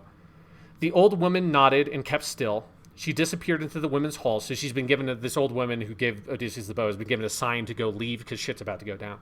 Into the women's hall, bolting the door behind her. Photius left the house now at one bound, cat-like, running to bolt the courtyard gate. A coil of deck rope of papyrus fiber lay in the gateway. This he used for lashing and ran back to the same stool as before, fastening his eyes upon Odysseus. So they have set the trap, they've closed the doors, they've wrapped it up and locked it up. And Odysseus took his time, turning the bow, tapping it, every inch for borings that termites might have made while the master of the weapon was abroad. The suitors were now watching him, and some jested among themselves. A bow lover, dealer in old bows? Maybe he has one like it at home, or has an itch to make one for himself. See how he handles it, the sly old buzzard. And one disdainful suitor added this, may his fortune grow an inch for every inch he bends it. But the man, skilled in all ways of contending, satisfied by the great bow's look and heft, like a musician, like a harper, when with quiet hand upon his instrument he draws between his thumb and forefinger a sweet new string upon a peg. So effortlessly Odysseus in one motion strung the bow, then slid his right hand down the cord and plucked it, so that the taut gut vibrating hummed and sang a swallow's note. In the hushed hall it smote the suitors, and all their faces changed. Then Zeus thundered overhead, one loud crack for a sign, and Odysseus laughed within him that the son of crooked-minded Cronos had flung that omen down. He picked one ready arrow from his table where it lay bare. The rest were waiting still in the quiver for the young men's turn to come. He knocked it, let it rest across the handgrip, and drew the string and grooved butt of the arrow, aiming from where he stood upon the stool. Now flashed arrow from twanging bow clean as a whistle, through every socket ring, and grazed, not one, to thud with heavy brazen head beyond. Then quietly Odysseus said, Telemachus, the stranger you welcomed in your hall has not disgraced you. I did not miss, neither did I take all day stringing the bow. My hand and eye are sound, not so contemptible, as the young men say. The hour has come to cook their lordships' mutton supper by daylight. Other amusements later with song and harping that adorn a feast. He dropped his eyes and nodded, and the prince Telemachus, true son of King Odysseus, belted his sword on, clapped hand to his spear, and with a clink and glitter of keen bronze stood by his chair in the forefront near his father. And then from that scene, the next chapter... that's so good. It's so good. It's just so good. And then the next scene, the doors are locked, and then Odysseus and Telemachus just ruthlessly fucking massacre every last one of them. Where you've been spinning this whole story, seeing all the ways that these guys have been just the rudest, crassest, just like most disgusting fucking cockroaches on Odysseus' land. And he just fucking massacres all of them. And it's especially if you've read the Iliad in comparison, it's so fascinating, where if you have like the details of Achilles, who's kind of the main character of the Iliad, and his fights are way more like, I'm just going at you and we're fighting 1-to-1, and it's like mano a mano, like, and it's a sort of the whole structure of ancient Greek writing. That's like how you would fight. And so the Odyssey for its time, like that sequence is incredibly subversive, because the expectation would be normally you fight one-on-one against like your proper opponents, and that you have like the one guy like Hector for the Trojans, or here you have Antinous, who's sort of the leader of the suitors, that it would all culminate in the big showdown between Odysseus and Antinous as like the leaders on either side. Instead, Antinous just gets an arrow through the fucking eyeball immediately. He's the first guy to die because Odysseus isn't fucking around, and he just kills them all, and just slaughters them. And like the whole, it describes the whole floor of the hall just like covered in blood because he's just murdered all of them. I haven't read the Odyssey in full since high school, but that sequence is burned in my memory more than most things from high school literature. You know, it is such a powerful sequence, and I just love just fucking. It's the image of Odysseus as disguised as this old man sitting down, and then everyone has been spending like the whole day, like they couldn't even bend the bow an inch, and he just like flips it on, it's done, swings it, grabs an arrow, shoots it through every single bronze axe head, stands up, and is like, let's go, motherfuckers, I'm gonna, like, guess what? I'm gonna murder all of you. And right when he's like standing up, fucking Zeus sends a lightning bolt down to be like, this shit is on. It is like one of the great climaxes in all of literature. And it is just like a supreme pleasure to read the language. It is definitely like, you know, if I had infinite time, I would love to like learn ancient Greek just to be able to read it in its original language, because I'm sure it's like beautiful. But if you get a proper translation, like I can definitely recommend the Robert Fitzgerald one, that does a good job of keeping a sense of the poetry without like going out of its way to be too cutesy with it, which a lot of translations do, and I don't think you need to do that. But it gets the sense of the weight of the language so effectively. It's just like the Odyssey is just so good. It is like, there's a reason why there's like an entire field of academia dedicated basically to just studying the Odyssey and its history, because it is so profoundly powerful as a piece of writing, as poetry, as subversive history, like a subversive text for its time that has just been like ingrained into our culture ever since. It is a, you know, it is like a weird thing that like, that I feel like most people just kind of, as you're saying with something like Treasure Island, like I feel like the Odyssey is that to like the 100th degree, whereas like people just take for granted that it's just this thing, that we have this word that comes from this story. But it is like when you go back and properly read it again as an adult, I would recommend it if you've only ever read it in high school, to really try to appreciate what is going on with the language and the complex narrative structure of it. Yeah. So I've read the Fagles translation, which I feel like is probably the most famous, at least in like the publishing world, because it's the one that all the high schoolers use typically. Yeah, generally speaking. And that one tries to maintain more of like the rhyming structure, and I'm not a huge fan of that, which is why I go for the Fitzgerald one. Yeah, because I'm looking at the different ones here. I've always loved the first line of the Fagles, "Sing to me of the man muse, the man of twists and turns." I've always remembered that. But the first line in the Fitzgerald is good too. It's, "Sing in me, muse, and through me tell the story of that man skilled in all ways of contending. The wanderer harried for years on end after he plundered the stronghold on the proud height of Troy." I really like that. And I'm also looking at, I think the woman you were talking about is Emily Wilson, has this new translation that I'm looking at it, and apparently it's all in iambic pentameter, and it uses the exact same number of lines as the Greek, but it seems pretty good from what I'm looking at. It's a little plainer than either of the other translations, and I think the idea is for it to be more readable, but it looks really cool. Man, if I had time, I would love to just read all three back to back and compare them, you know? Yeah. No, it's fascinating. I do particularly love Fitzgerald's translation of the epithet for Odysseus as the man skilled in all ways of contending. Like, that's just, what a fucking great line that is. Like, that's a great turn of phrase. Yeah. The Emily Wilson, just to give a comparison, starts, "Tell me about a complicated man. Muse, tell me how he wandered and was lost when he had wrecked the holy town of Troy, and where he went and who he met, the pain he suffered on the sea, and how he worked to save his life and bring his men back home. He failed, and for their own mistakes they died." Anyway, it seems good to me. It's clearly plainer, but it rolls off the tongue. Yeah. Yeah, I have the Fagles, and I'm going to buy another one of these because I would love to take the time to read it again. I love the Odyssey too, Sean. I considered it. It's just been too long since I gave it a close reading, like the full thing. There is, I will say, if you want to be entertained, Ian McKellen has an audiobook of the Fagles.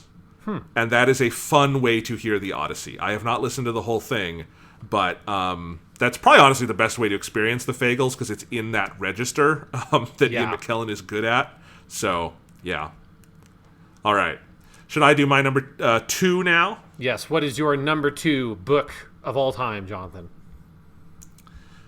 Well, here I have a confession, and I have never talked about this on the podcast. Okay. And I don't know if I've ever talked about it in, like, public life. I hope I'm this a big is like Jane a Austen. pornographic... Oh, you're Jane... I thought you were going to say, like, you have, like, an erotic novel that you're going to bring up.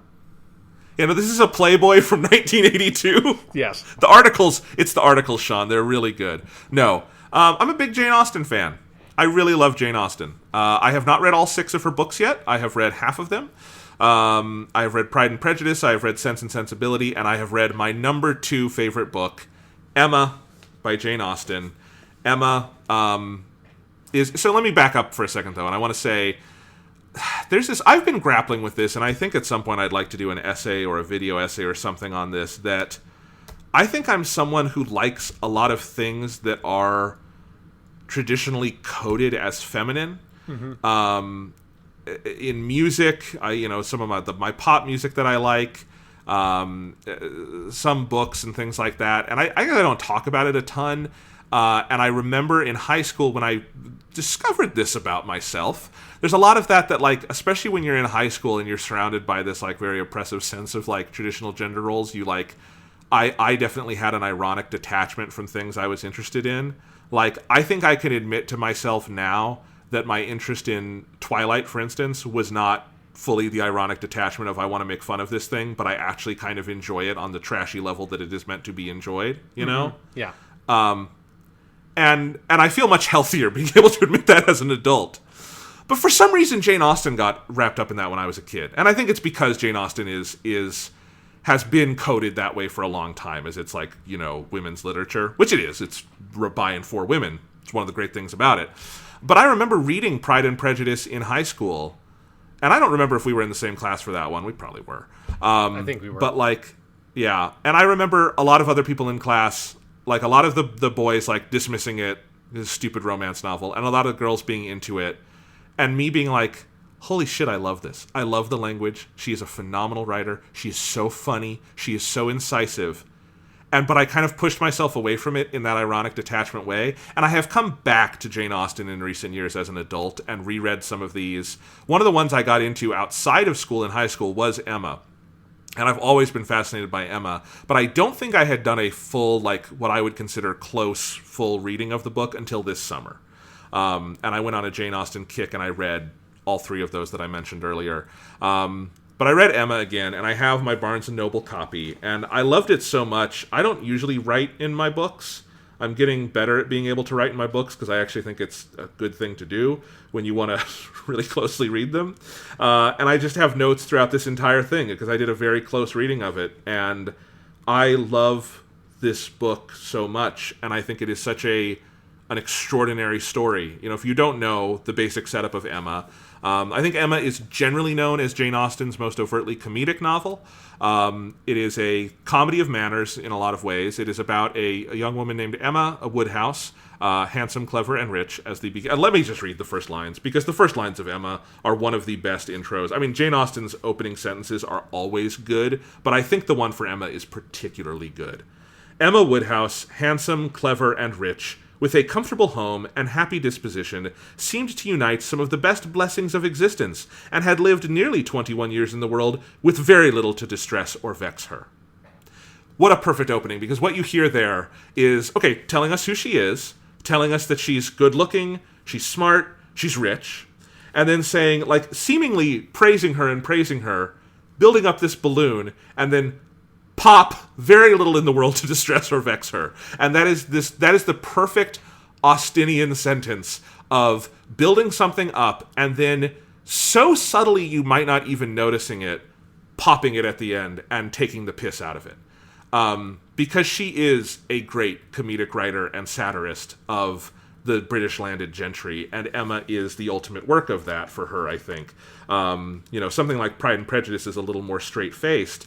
I think Emma has this amazing tightrope walk of being consistently very, very funny. I find this a laugh-out-loud funny book pretty much throughout, and so many of my little underlines and stars I've written in the margins, and just literally writing the word lol next to it so I'll remember that made me laugh, is just lines that are just savage in taking a character and kind of taking the piss out of them that way. And she does it throughout the book. And yet, I think the genius of Emma is that it is also, to me, her most emotionally effective story of the ones I've, again, given a close reading to. Because amidst all of that humor is this really amazing story about a young woman, Emma Woodhouse, who starts completely in her own head, unable to see other people for people. And it is a coming-of-age story where what coming-of-age means is empathy, is being able to see other people as human and imagining their circumstances and never getting to, and acknowledging that you're never going to get to a point where you understand other people as perfectly as you will understand yourself, but that you have to strive to do it, and that in so doing you will also realize how little you understand about yourself. And that's what Emma's about, because Emma is about this woman, her live-in maid, her governess, Miss Taylor, gets married at the beginning of the book, and so she loses Miss Taylor. Emma's mother has died when she was young, so Miss Taylor was sort of both a mother figure and a best friend, and Emma is very lonely. And there's something Jane Austen does really well throughout this book of never getting overly sentimental, but I think giving you enough to understand some of the emotional duress of the characters, and that Emma is someone who is just, without it being able to say it, like, cripplingly lonely in the world, in a way I think she does for a lot of her books, of like this, especially when she's doing like people who are properly part of the landed gentry, like, upper class, they have no job, just, they exist to live on their wealth, and that there's a pathology to that is really broken, that you see in a lot of her work, and Emma particularly. And that because of this, Emma is also bored. She is smarter than everyone else around her, and she decides she's going to become a matchmaker because she perceives that she made the match for Miss Taylor and her husband. She really didn't. There's a lot of self-delusion and cognitive dissonance in this book, and so she makes a friend, Harriet Smith, and Harriet is basically a bastard child who goes to the local. I don't know if do you call male or female without like a father bastards, or do you call that something else? I think you kind of can. I think the concept doesn't necessarily exist because women can't inherit things anyways, so it doesn't matter. Yeah, but it is still a social impediment that like Harriet doesn't know who her parents are. She is apparently her dad. And you learn later in the book that her dad, basically she was born to like a prostitute or something. And her dad is a rich guy who pays for her education, but Harriet doesn't know who he is. So anyway, Harriet goes to this local school. Emma really does like Harriet, and they become friends, but she decides she's going to like turn Harriet into like part of the landed gentry with her, like raise her in her social status, and tries to make this match with the local vicar, who is of a very different social class than Harriet, and it goes very wrong, and then a lot of other things happen, and that's the basic structure of Emma. But again, it is this really lovely work under all the comedy and the manners and the different characters about this person who I think is fundamentally good. Jane Austen does fundamentally love her characters, and I think it's something, there's a warmth to that is sometimes lost in adaptation. But Emma, coming to see what she has done to other people and how her interference hurts them and hurts her, it's something that I think the book is really beautiful and emotional in places where I don't just laugh very hard, but there are points, especially in the last act, when Emma has fully come to terms with what she's done, and she starts thinking about empathy and viewing other people with empathy, and her relationship with Mr. Knightley fully goes into romance, and they see each other as adults for the first time, really, where I tear up reading this book. I think it's really beautifully done, and the romance aspect of it is for Emma is subtle for most of the book, but when it comes into play in the end is so beautifully done. There's this part on page 383 of the Barnes & Noble version I have, where this is her thinking about all the ways she has kind of like bent Harriet to her will and left Harriet worse off than when they met. And I think this defines a lot of what I've been saying about it, where it says, "What could be increasing Emma's wretchedness but the reflection never far distant from her mind that it had all been her own work? When it came to such a pitch as this, she was not able to refrain from a start or a heavy sigh, or even from walking about the room for a few seconds, and the only source whence anything like consolation or composure could be drawn was in the resolution of her own better conduct, and the hope that, however inferior in spirit and gaiety might be the following, and every future winter of her life to the past, it would yet find her more rational, more acquainted with herself, and leave her less to regret when it were gone." And that's really what the final act of this book is about that atonement and not just not interfering in other people, but seeing them as fully human. There was an adaptation of this book this year that actually got me back on the Jane Austen train by Autumn de Wilde. It's Emma with Anya Taylor-Joy, who we've talked about a lot recently. She is going to be Furiosa in the new Mad Max movie.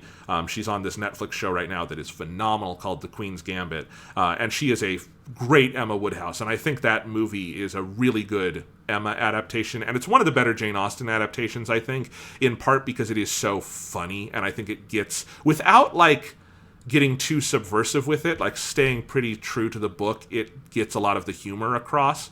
But there's one thing I really don't like about that movie, and I think the last act shortchanges the narrative, because a big part of the narrative of Emma is there's this guy who comes to town named Frank Churchill, who is a wealthy son. He's part of the town. It's kind of complicated, but everyone thinks he and Emma are going to be perfect for each other, and even Emma thinks if she's ever going to marry, it's probably going to be this guy because it's almost like preordained.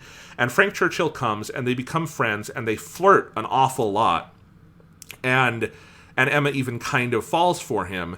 And you find out later, the big twist at the end is that Frank Churchill was actually engaged the whole time to Jane Fairfax.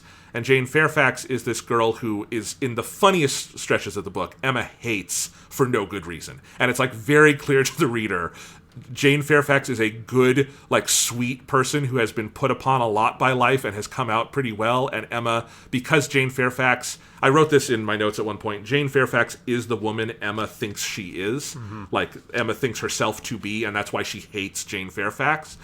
But he was engaged to Jane Fairfax the whole time. And what this does is it kind of rouses Emma into this. While everyone thinks Emma should be angry at and hating Frank Churchill for basically using Emma as a shield so no one would suspect he was with Jane Fairfax, this actually prompts the greatest awakening of empathy for Emma in realizing, like, but I was being secretive and manipulative too, and like, what don't I know? And there's this big letter that comes from Frank Churchill explaining all of his actions, and at the end of it, Emma is the only one who, like, fully forgives him in a way, because she kind of understands that duplicity and not knowing yourself that I think Frank suffered from too. And she comes to, like, be genuine friends with him and Jane and all these characters. And in the end, there are no bad guys in Emma. And I think the movie paints with too broad a brush and just has Frank as kind of the bad boy. And there is never that reconciliation. And I think that's absolutely crucial to the book. The thing that makes Emma so extraordinary as a piece of literature is that it is an intense about 500 page character study of this one person, Emma Woodhouse. It is all from, I think there's 2 chapters in the whole thing that are not, like, directly from her point of view. It's third person, but from her point of view. But it is a book about delusion and cognitive dissonance. And so Austen has to walk this tightrope of, you are with Emma's POV and you see her POV, but you also see the things consistently that you know she is deluding herself about. And that is, I think, one of the great magic tricks I've ever come across in literature, and it's something that actually makes this book hard to adapt, I think, and it's why I do think that Autumn de Wilde movie does this well, where you can see all the things that make Emma genuinely good, and you can see where she is coming from and why she thinks the way she does. And you can also see in moments, oh my God, stop, you are deluding yourself and your friends, and you don't know what you're talking about, and all of this. And it is this fascinating, they call it, one of the big things this book pioneered is free and direct discourse, which is the idea of having your third person inserts, but the author can just come in and kind of say things too. And it's really so well done throughout this entire book, and where the book is kind of this arc of Emma's understanding of the world kind of coming into alignment with the reader's understanding, until by the end we're kind of in sync, and that's a beautiful thing. But man, I just find this such a powerful book. There are so many good things in it. There are parts where Jane Austen is very clearly like cackling to herself writing this. There is the character. Oh, I'm forgetting her name right now, but it's Jane Fairfax's aunt, Miss Bates. It's Miss Bates, and Miss Bates is Emma hates Miss Bates because Miss Bates talks a lot. Even though Miss Bates is like one of the nicest people in the world, there's this long, like I'm showing it to you here, Sean. It's these two solid, tiny script pages that is just Miss Bates talking, and there are so many of these through the book where you can hear Jane Austen having fun writing Miss Bates's voice. I call this one the apples filibuster because it's just purely Miss Bates going on and on about these apples that she wanted to get baked, and she sends them to the baker, but they weren't rightly done, and then they come back, and then they go back and forth, and it's this very funny thing. And the big turning point of the book is when Emma very cruelly tears down Miss Bates in a joke without realizing it in front of all their friends, and that's what is a turning point, because Mr. Knightley calls her on it, and then Emma starts to evaluate herself. And I just love that the comedy and the drama are so mutually reinforcing in this book that it can be very funny and very deeply felt at the same time, and that's part of the beauty of Jane Austen. And I still have to read some of the like lesser known ones like Persuasion and Mansfield Park, and I'm excited to do that at some point. But of the ones I've read, I just think Emma takes the cake. It's such a phenomenal book. Awesome. Yeah, like I've never been a big Jane Austen person. Like I've read Pride and Prejudice, I've read Sense and Sensibility, I've read Northanger Abbey, which I think is actually pretty interesting because it's fairly different than a lot of her other stuff. And I've always been more on the, like, I'm a big Jane Eyre guy. Like, Jane Eyre is one of my honorable mentions. Like, if I have to, you can like Jane Austen and like Jane Eyre, but I'm like, Jane Eyre is like my big Victorian novel written by a woman, like, about the woman experience at the time. But of course, like, Austen's like command of prose is nearly second to none at the time. I'm more just am not super personally invested in like the theming of a lot of her stuff, but her skills as a writer and as satirist are just like incredible. Yeah, and I think Emma feels a little more universalist to me than some of her other stuff.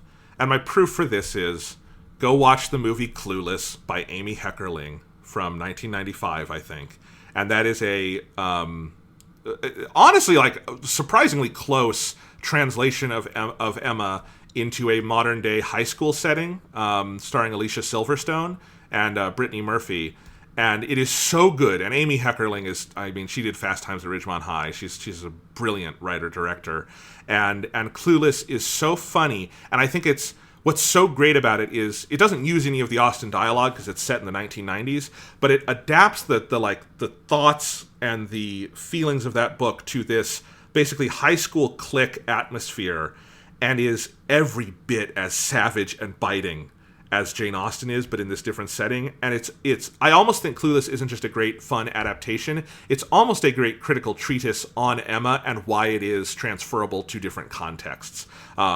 And I think that is, in some ways, the most impressive Jane Austen adaptation for that reason.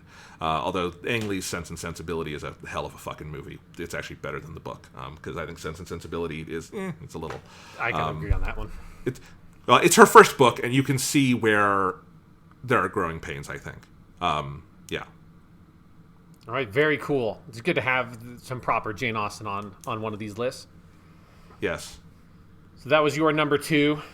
My number 2, Jonathan, is a novel very near and dear to my heart. It is Frankenstein, or The Modern Prometheus by Mary Shelley, written in 1818.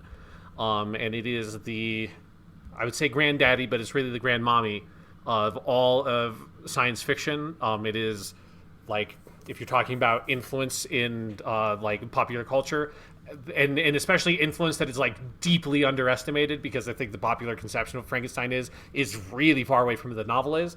But like almost any science fiction thing has like pulls from Frankenstein. Usually in a way that like makes a lot of like science fiction stuff that pulls too much very dull, because nothing does it better than Frankenstein. But Frankenstein, the broad concept is very famous, but I think like what the novel itself actually is less well known.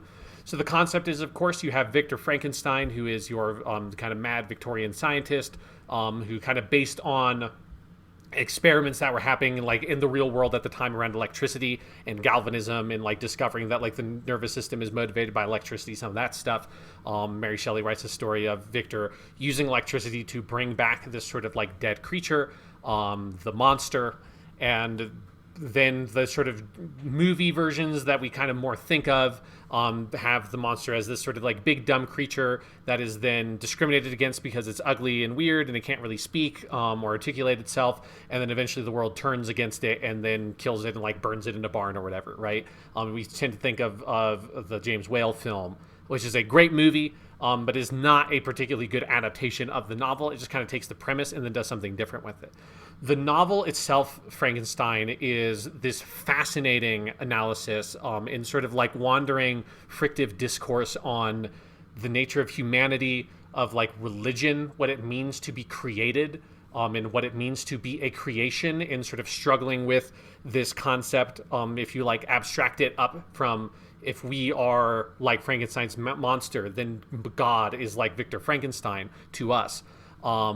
It is sort of like combating with a lot of those ideas, while also just being like a really sort of like creepy, effective gothic horror novel about a crazy zombie man that's going around and then eventually starts killing people and like threatening Frankenstein to create a bride for it and all this kind of stuff.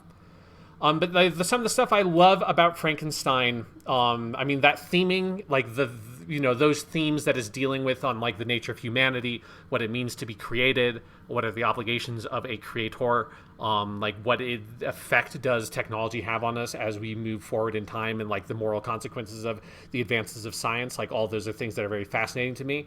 But also just Frankenstein's construction as a novel is so effective. It actually is pretty heavily inspired by the construction of the Odyssey itself, in that it has an opening section that is, the whole thing is framed as an epistolary, meaning it is a novel, very standard for Victorian or near Victorian literature, because this is 1818, so not quite Victorian. But a very standard construction of the novel is basically told, framed as letters. So this sailor in the Arctic comes upon Victor Frankenstein after the events of most of the novel, and is writing a letter back to him, I think to his sister, talking about all this stuff, and then kind of relaying the story. And so it starts after most of the story has happened. Then you get this flashback to Victor as he's sort of going about and sort of building up to doing the experiment. He does the experiment. He sort of loses his shit because he just like can't deal with the monster and that the monster's alive. And then the monster escapes and runs out into the night, and Victor lets him go. And then Victor goes on with his life and tries to forget about it. And then I think it's like a couple of years later, while he's like climbing around in like the Alps on a big vacation, he is accosted by the monster, who then takes him and basically drags him into a cave, sits Victor down, and then at chapter 3 of, I think, book 2, I think is how it's separated, the monster sits down and says, like, this is my story. I'm going to tell you my story, and I'm going to tell you what I want you to do for me. And you have not seen the monster escaped. When it escaped, it was not capable of speech. When you meet it here, all of a sudden it is speaking in this heavily articulated manner. And then the monster starts relaying his life to Victor. So I'm going to read a section here from the beginning of chapter 3 as the monster starts to describe his experience of escaping from his perspective. It is with considerable difficulty that I remember the original era of my being. All the events of that period appear confused and indistinct. A strange multiplicity of sensations seized me, and I saw, felt, heard, and smelt at the same time, and it was, indeed, a long time before I learned to distinguish between the operations of my various senses. By degrees, I remember a stronger light pressed upon my nerves, so that I was obliged to shut my eyes. Darkness then came over me and troubled me. But hardly had I felt this, when by opening my eyes, as I now suppose, the light poured in upon me again. I walked, and I believe descended, but I presently found a great alteration in my sensations. Before, dark and opaque bodies had surrounded me, impervious to my touch or sight, but now I found that I could wander on at liberty, with no obstacles which I could not either surmount or avoid. The light became more and more oppressive to me, and the heat wearying me as I walked, I sought a place where I could receive shade. This was the forest near Ingolstadt, and here I lay by the side of a brook, resting from my fatigue until I felt tormented by hunger and thirst. This roused me from my nearly dormant state, and I ate some berries which I found hanging on the trees or lying on the ground. I slaked my thirst at the brook, and then lying down, was overcome by sleep. I'm going to stop there for now. So one thing that's fascinating about me, about Frankenstein, like the best part of the novel, is the characterization of the monster itself. And it's why the adaptations to me are so unsatisfying, because the monster is effectively characterized as what if you had a creature that both had the, like, qualities of an infant in its ability to absorb and perceive the world and like gain information, but also had like some like the faculties of an adult. And you put that together, and it's what makes the monster in some ways frightening, is its ability to rapidly learn, acquire language, acquire concept, like complex concepts, but it seems to intake that information at the rate of an infant, but process it with the mind of an adult. And so it is a blank slate. It's a tabula rasa like creature. It has no preconceived notions about anything. And so its ability to quickly evolve and gain complex philosophical and moral notions that are far high and above, more advanced than any other human character in the book is like unsettling, because he is effectively a superhuman. Like he's not some sort of degraded creature the way that it's typically portrayed in the film adaptations. He is better. He's more sophisticated. He is stronger. He is faster. He is smarter. He is a better like speaker than any other human character you encounter. And that is, I think, such a fascinating concept that then is the main source of inspiration for any android or robot story that you have in science fiction thenceforth, of this stress or this fear of the creation overcoming the creator, of, he is positioned both effectively as an Adam figure and as a Lucifer or Satan figure that will rebel against God. So he plays this kind of dual religious role that plays at these anxieties that I think we have as humans, both in our sort of like familial relationships and our relationships with friends, but also in our relationship towards technology, in the sense of the generation coming up and the things coming up and what technology is allowing and doing that like displace us in time, because we are not able to catch up with these new scientific advancements that seem to be betraying and defying things that we took as granted as like normal things that like are plain truths about the world, that like dead things can't come back to life. Obviously dead things can't come back to life. We don't have that technology yet, but those are like were legitimate anxieties for the early 19th century, where if you can take a dead frog and jolt it with electricity and the frog starts moving, is it that big of a jump to then imagine, well, could eventually it start moving of its own accord if you supply it with its own electricity or whatever? Like, you don't understand how life functions in that way. So it playing against those anxieties and creating this creature that is so sympathetic, because it is the reason why the Frankenstein's monster turns against humanity and becomes the scourge that it is in the novel towards Frankenstein and the people he cares about, and the monster murders multiple people over the course of the book. But the reason why is because humanity has spurned him and he has no place in the world.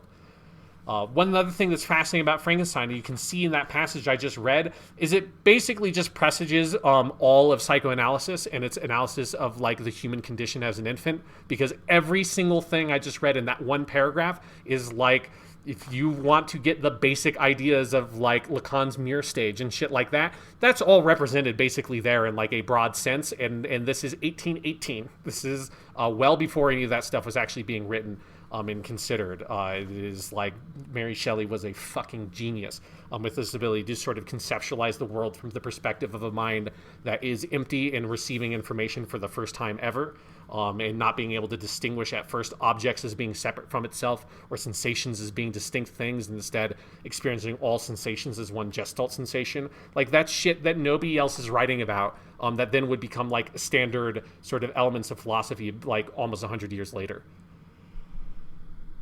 It's really amazing.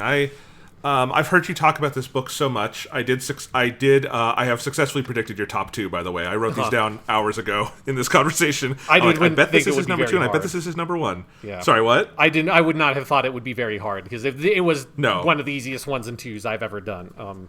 Yes.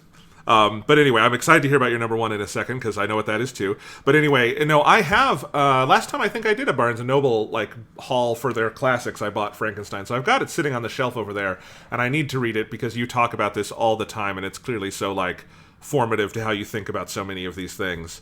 And I love hearing about all that. It's really cool. It is why one of the main reasons why Nier Automata is my favorite game is because it is, unlike most things, that is taking elements of Frankenstein but not doing it as good as the book does it. Nier Automata starts from where Frankenstein ends as a thematic consideration and moves forward.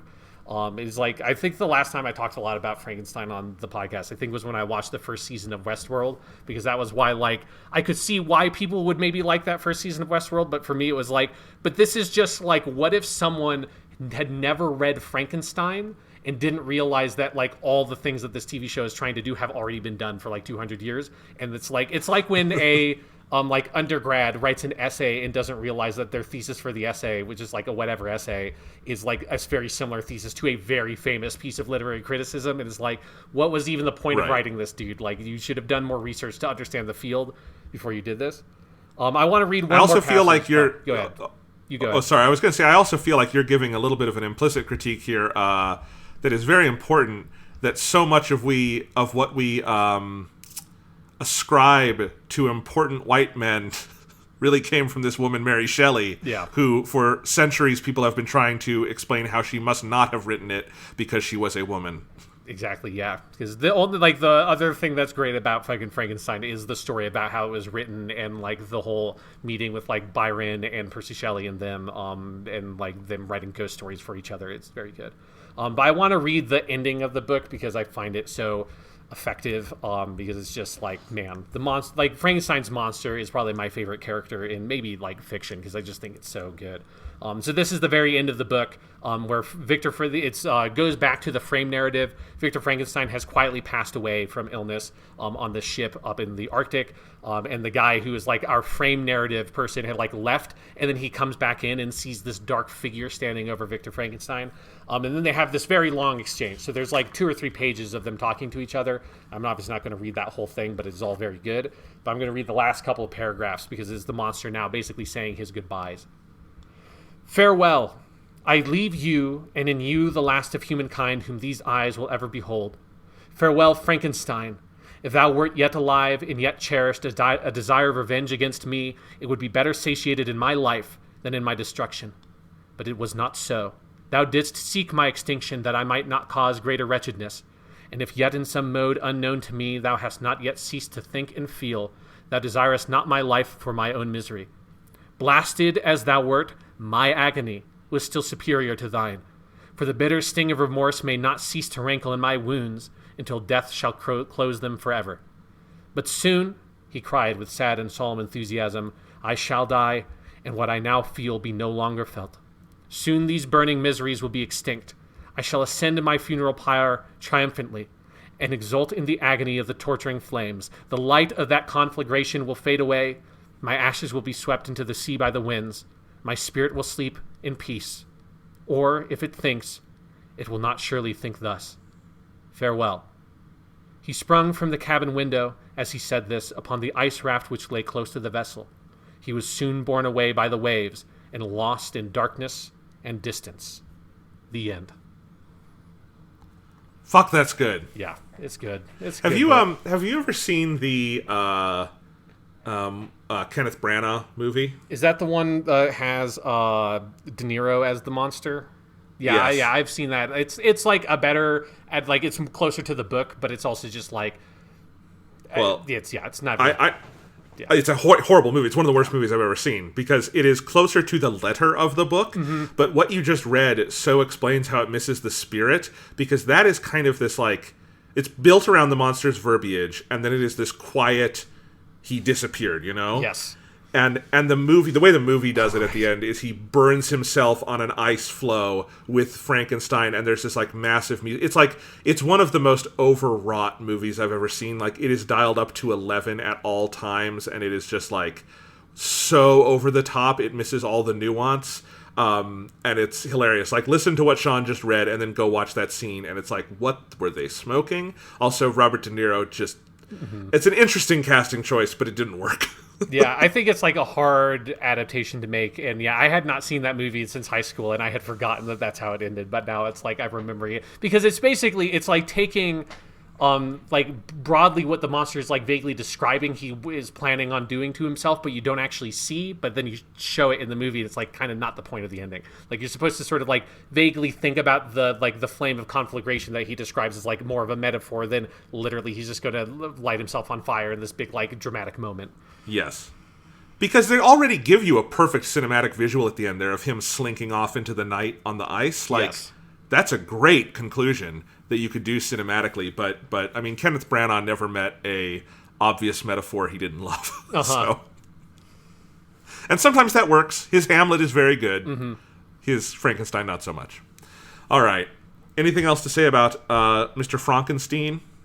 It's very good. If like people have only seen some of the movies, or like they think they know what Frankenstein is about, it is like maybe one of the most misunderstood novels, like even probably more so than Moby Dick, because at least with Moby Dick, people understand a part of what that novel is doing. I feel like the modern conception of Frankenstein has very little to do with the actual content of the novel outside of the basic premise. So please actually read the novel, because I promise it is so good. And if you like science fiction, you owe it to yourself to actually read the real deal, because it will ruin a bunch of movies for you, because you'll realize they're not as good or original as you thought they were.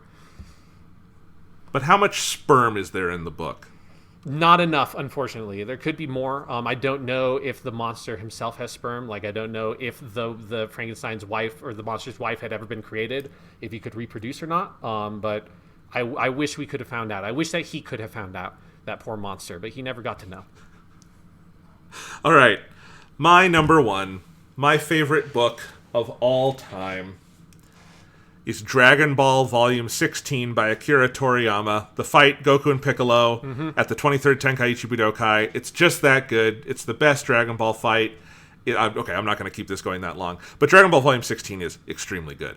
No, my actual number one is what you all knew it was. It's The Lord of the Rings by Mr. J.R.R. Tolkien. He of Sigurd and Gudrun fame, as we talked about last episode. Published between 1954 and 1955, has 3 books, but it's really one book. I own so many copies of this book, Sean. I have a whole shelf of them because I like to collect. I finally found I have all 3 of the movie variant covers of the 1-volume edition, including my favorite one, which is just Gandalf standing here, which is a good cover for Lord of the Rings. But look, I don't think I need to go on that long. You guys know why I love Lord of the Rings. I have talked about it at length. Last summer on the podcast, we did our project where we talked about all 3 movies, and I would highly recommend, if you're interested in my thoughts on it, listen to those, because I did that while rereading the book and giving it one of the closest readings I've ever gave, where I underlined a lot and I took a lot of passages out, and I read a lot of passages for you there on the show and do a comparison with the movies, and I think I get in pretty well to why this is my favorite book. You know, I have a long history with it. The Lord of the Rings was the first big, complicated piece of literature I read, and I was frankly probably too young, because I started reading Lord of the Rings in 2nd grade, and I read it through over about a year through 3rd grade, and a lot of it went over my head because I was just too young, but I was also pretty enraptured by it, as I had been by The Hobbit. And, you know, over the years, it's one of those things from childhood that I have loved more, not less. Kind of an anti-Harry Potter, shall we say, because J.R.R. Tolkien never lived long enough to see Twitter. And who knows who he would have been on Twitter in 2020. But yes, it's a phenomenal adventure. It is so poetic in form and structure. It is so beautiful in its vision of this world and these characters. It is such a grand piece of imagination and world building, and I think if you know anything about me, and Sean, you too, we love some good world building, you know, in fiction, and no one was ever better at it than J.R.R. Tolkien. You know, I'll tell you what I said last summer on the podcast. I didn't know I would love giving a deep reading to the appendices as much as I did, but the appendices are fucking candy if you love Lord of the Rings. They are so good. They are so full of treasure. But the whole book is. And, you know, it's a book that only, frankly, gets more confident in itself the further it goes along. I recognize the criticisms of it, particularly of Fellowship, and that, boy, you spend a lot of time with Tom Bombadil and all that stuff, but I'm too close to it. I love it too much. You know, this is something I shared with my dad a lot. He loved these books. He introduced them to me. I still have some of his old copies from the 70s that have these fucking crazy illustrations on the front that are like very 70s, like paintings of like the different characters. Where all the hobbits look properly like 60-year-old dudes, and you're like, okay, there's a reason why Peter Jackson didn't do that, you know, because it would not have worked.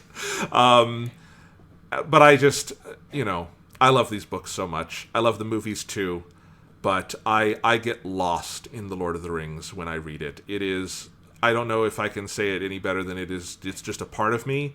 I don't have a choice in whether or not this is my favorite book. It just is. It's the same way I breathe air. It is. I can't consciously pick a different book. And I'll read you my favorite passage, because this is a passage that I read last summer to you guys on the podcast. I'll say it again here, because the last sentence of this is one I think about maybe more often than any other like passage in English literature that I've read. At the hill's foot, Frodo found Aragorn, standing still and silent as a tree, but in his hand was a small golden bloom of Eleanor, and a light was in his eyes. He was wrapped in some fair memory, and as Frodo looked at him, he knew that he beheld things as they once had been in this same place. For the grim years were removed from the face of Aragorn, and he seemed clothed in white, a young lord tall and fair, and he spoke words in the elvish tongue to one whom Frodo could not see. Arwen van Imelda, Namarie, he said, and then he drew a breath, and returning out of his thought, he looked at Frodo and smiled. Here is the heart of elvendom on earth, he said, and here my heart dwells ever, unless there be a light beyond the dark roads that we still must tread, you and I. Come with me. And taking Frodo's hand in his, he left the hill of Seren Amroth, and came there never again as living man. That should be Caren Amroth. There's no soft C's in fucking Tolkien. Sindarin? Yeah. No, there's not. Yeah. I'm disappointed in you. Celeborn. Exactly. Celeborn. I thought it was Celeborn, and then I read the fucking appendices, because he gives you an entire pronunciation guide down to the letter. It's great. I love The Lord of the Rings. That is from my favorite stretch of the entire novel, which is the Lothlorien stuff. The Lothlorien stuff are my favorite chapters in Lord of the Rings. But I could go and talk about all of it. And, you know, we did last year. So I'm not going to go on too much about it, Sean. There is an entire podcast series where we go over this. So I will leave it at that. And I am excited to hear about your number one, which I think is Dragon Ball Volume 35. Yeah, no, it is Dragon Ball Volume 35, which is the one where something happens, because I do not remember off the top of my head which one that one is.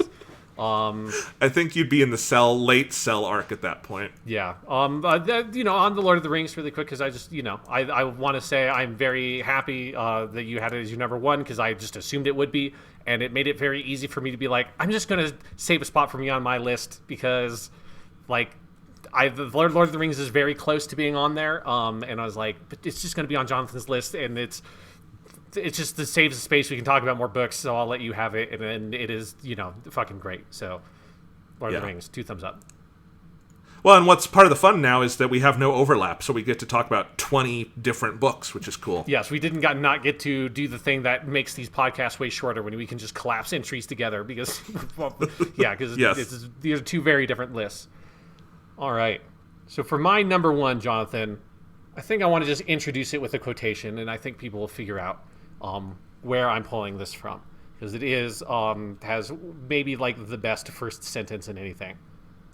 The world under heaven, after a long period of division, tends to unite. After a long period of union, tends to divide. This has been so since antiquity. When the rule of the Zhou dynasty weakened, 7 contending kingdoms sprang up, warring one with another, until the kingdom of Qin prevailed and possessed the empire.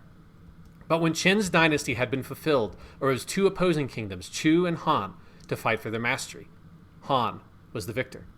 The rise of the fortunes of Han began when Liu Bang, the supreme ancestor, slew a white serpent to raise the banners of uprising, which only ended when the whole empire belonged to Han in BC 202. This magnificent heritage was handed down in successive Han emperors for 200 years till the rebellion of Wang Mang caused the disruption. But soon Lu Zhu, the latter Han founder, restored the empire, and Han emperors continued their rule for another 200 years, till the days of Emperor Zhang, which were doomed to see the beginning of the empire's division into 3 parts, known to history as the Three Kingdoms. This is San Guoxi, Romance of the Three Kingdoms, written by Luo Guanzhong, sometime around 1400-ish. This is another, date's complicated, but Romance of the Three Kingdoms is one of the 4 great historical Chinese novels. If you go back a couple of years on the podcast when I was reading through it, this is like one of the few books that I actually talked about on the podcast somewhat regularly, because I also watched the TV show at the same time, and I was playing Dynasty Warriors, and I was deep in on my Romance of the Three Kingdoms bullshit, because this book is fucking amazing. It is also fucking huge. It is a massive tome. It is easily by far the longest novel I've read, and there's this list I have is not a bunch of just like nothing novels, right, or books. Like Canterbury Tales is super long, Moby Dick is famously very long, The Odyssey is quite long. Romance of the Three Kingdoms eclipses all of those handily. I imagine that we might be about at the word count of Romance of the Three Kingdoms if you combine all the rest of the books on my list and all the books on your list, Jonathan. We maybe are like a little bit over Romance of the Three Kingdoms. It is extremely long. It is the story of 3 kingdoms. It is the story of basically over 100, about 120, 150 years of Chinese history that took place in the early, like the 1st and 2nd century. It's like so long ago that like you never say, this happened in the 1st century AD is not a word, like a sentence you usually say about stuff unless you're talking about Roman stuff. But it is sort of a pseudo-historical, pseudo-fictional account by the historian Luo Guozhang, who is compiling together historical documentation from the time, accounts by different poets, folklore of this sort of epic moment in Chinese history where the Han dynasty that had ruled for a couple hundred years began to decay and fall apart. The power of the Han dynasty split into ultimately 3 different factions, and then a 4th faction rises up, takes over and unifies the rest, and then brings to the end of the Han dynasty, the end of the period of 3 kingdoms, and then starts a new dynasty.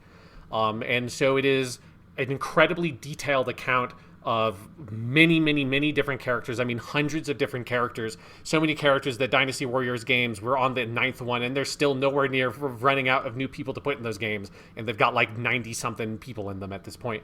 Like detailing their adventures, the battles, the drama, the intrigue, the politics at the time in great detail. And it is, to me, I think I said this about the Odyssey as well, of like one of the great magic tricks of literature is this ability to be sort of taken exactly to a point in time, because you are getting directly the thoughts of the person that has written it, right? Is the great thing about literature, and why I like it and why I think it is like the best medium for storytelling, is that it is direct. It is not, other than like the most bare minimum of language and the ability to record language, it is not mediated by any element of technology in the way that film is. Video games very much are. Even music is mediated pretty heavily by technology. And narrative in books, no, it's just language. You're just reading the direct language of the person. So you are getting this, like, both you're sort of getting this account of 14th century China and what this man in 14th century China is writing to you, but then conveying his understanding of this incredible period of history and the lessons that we can learn from this grand epic. And so many of those lessons are defined for me in just that first line, or the first 2 lines, really, which are very famous. The world under heaven, after a long period of division, tends to unite. For a long period of union, tends to divide. This has been so since antiquity. That sort of sets up the novel, the book, like it is definitely not a novel. It sets it up for what its primary sort of like interest is overall, which is giving you the ability as one person to detach yourself from your moment of history and see history as a thing in front of you and watch it sort of dance, basically. And it is, if you are interested in the concept of like cycles, in the way that cycles appear in fiction, it's a very common and popular theme, particularly in more modern fiction, Romance of the Three Kingdoms is giving you that, but not as like a fictional concept, but as like a philosophical concept and as a reading or interpretation of history. And I think it is a particularly important and effective one for the moment we live in now, because the United States has been united for a long period of time, and after a long period of union, things tend to divide. And it is the flow of things in history, and it's only through a text that has the kind of history behind it of thousands of years, which is what Romance of the Three Kingdoms has behind it, that you can offer and afford that perspective and sort of prove it effectively through the dramatization of the events of the book. So in the moment we're in right now in the United States of extreme division and of potentially like political revolution and like revising the way the government works and all that kind of stuff, like that's not a new thing to happen. And it was definitely, this was a concept I thought about a lot in 2016 around Trump. And like when I was reading the book, and it's like, fuck, this is stuff that's like studying history, and especially this like interpreted version of history, I think is very important. As literature, one of the things that is really remarkable about Romance of the Three Kingdoms to me is it is the most masterful command of narrative voice and perspective I have ever seen. Because it is a massive book that is concerned with so many different intricate things that it needs to have the most fluid, precise narrative perspective ever to be able to effectively move and have the novel like progress in its story and have that be clear and enjoyable to the audience. It needs to be able to zoom out and zoom in with incredible accuracy and alacrity to be able to convey the events of the story. And so Romance of the Three Kingdoms has like the most like bonkers fucking omniscient third person perspective I've ever seen, that you can be in one character's head for 1 second, get a couple of lines of dialogue from them, zoom out, go to the other side of China, get a couple of like detached like narrative lines about the like historical events of like, and these armies moved here, and it gives like dates and citations effectively for when that kind of stuff happens. And then it will zoom over here and like spend like 2 pages zoomed in on like a folktale related to Guan Yu, one of the main characters. And then it zooms back out and goes over to Cao Cao. And then you get like a poem about Cao Cao and what he was doing at this moment in history. And all of that will happen in one fucking chapter out of like the hundreds of chapters that are in the book. So its ability to provide this like really effective, precise narrativation and like historical documentation simultaneously is the only thing that allows the book to even function. And it's like mind-blowing, because this is something I said about Mouse in the last episode. Like, it is so complex in structure and form, but you never think about it. You never stop and think about how was this person able to organize this information and present it in this way? There's so much stuff happening in like just a handful of lines in this one book, and you never think about all the different things that it's doing and you're showing you, and how he's sort of like culling and selecting the information to present to the reader. It is like just one of the most incredible feats of writing I've ever encountered.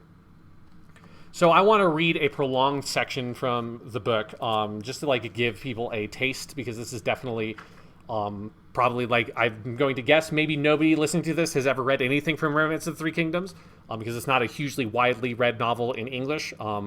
So I'm going to read a section from, it's in the middle section of the book, to give you a sense of like the scope of the events of Romance of the Three Kingdoms. It's like a little bit past the middle, and this is when Cao Cao dies. Cao Cao, who is one of the leaders of one of the Three Kingdoms. So you still have about half the book left after that dude dies from just old age and sickness. So this is Cao Cao, who is characterized generally as the more sort of like tyrant-esque ruler of all of them. Like, he sort of rules more with an iron fist. He's got clear expectations about rule and law and order. And so he's sort of, if you had to pick a villain, he, I guess, would be broadly the villain, but I think Romance of the Three Kingdoms has a lot of sympathy for Cao Cao, and I think you can see that in this section, while it both condemns some of the crimes he committed and also has sympathy for who he was as a person. So this is him as he's slowly dying in this chapter, and through to his death. That night, Cao Cao became worse. As he lay on his couch, he felt dizzy and he could not see, so he rose and sat by a table upon which he leaned. It seemed to him that someone shrieked, and peering into the darkness, he perceived the forms of many of his victims. The Empress Fu, the Consort Dong, Fu Wan, Dongshang, and more than 20 other officials, and all were blood-stained. They stood in the obscurity and whispered, demanding his life. He rose, lifted his sword, and threw it wildly into the air. Just then there was a loud crash, and the southwest corner of the new building came down, and Cao Cao fell with it. His attendants raised him and bore him to another palace where he might lie at peace. But he found no peace. The next night was disturbed by the ceaseless wailing of men and women's voices. When day dawned, Cao Cao sent for his officers and said to them, 30 years have I spent in the turmoil of war, and have always refused belief in the supernatural. But what does all this mean? O prince, you should summon the Taoists to offer sacrifices and prayers, said they. Cao Cao sighed, saying, the wise teacher said, he who offends against heaven has no one to pray to. I feel that my fate is accomplished, my days have run, and there is no help. But he would not consent to call in the priests. Next day his symptoms were worse. He was panting and could no longer see distinctly. He sent hastily for Xiaohodun, who came at once, but as Xiaohodun drew near the doors, he too saw the shadowy forms of the slain empress and her children, and many other victims of Cao Cao's cruelty. He was overcome with fear and fell to the ground. The servants raised him and led him away, very ill. Then Cao Cao called in 4 of his trusty advisers, Cao Hong, Chen Chun, Jia Zhu, and Sima Yi, that they might hear his last wishes. Cao Hong spoke for the 4, said, take good care of your precious self, O prince, that you may quickly recover. But Cao Cao said, 30 and more years have I gone up and down, and many bold leaders have fallen before me. The only ones that remain are Sun Chen in the south and Liu Bei in the west. I have not yet slain them. Now I am very ill, and I shall never again stand before you, wherefore my family affairs must be settled. My firstborn Cao Ang, son of Lady Liu, fell in battle at Wancheng when he was young. The lady beyond bore 4 sons to me, as you know. The third, Cao Ji, was my favorite, but he was vain and unreliable, fond of wine and lax in morals. Therefore he is not my heir.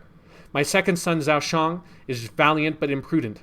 The fourth, Cao Jiong, is a weakly and may not live long. My oldest, Cao Pi, is steady and serious. He is fit to succeed me, and I look up to you to support him. Cao Hong and the others wept as they heard these words, and they left the chamber. Then Cao Cao bade his servants bring all of the rare incenses and fragrances that he burned every day, and he handed out to his handmaids.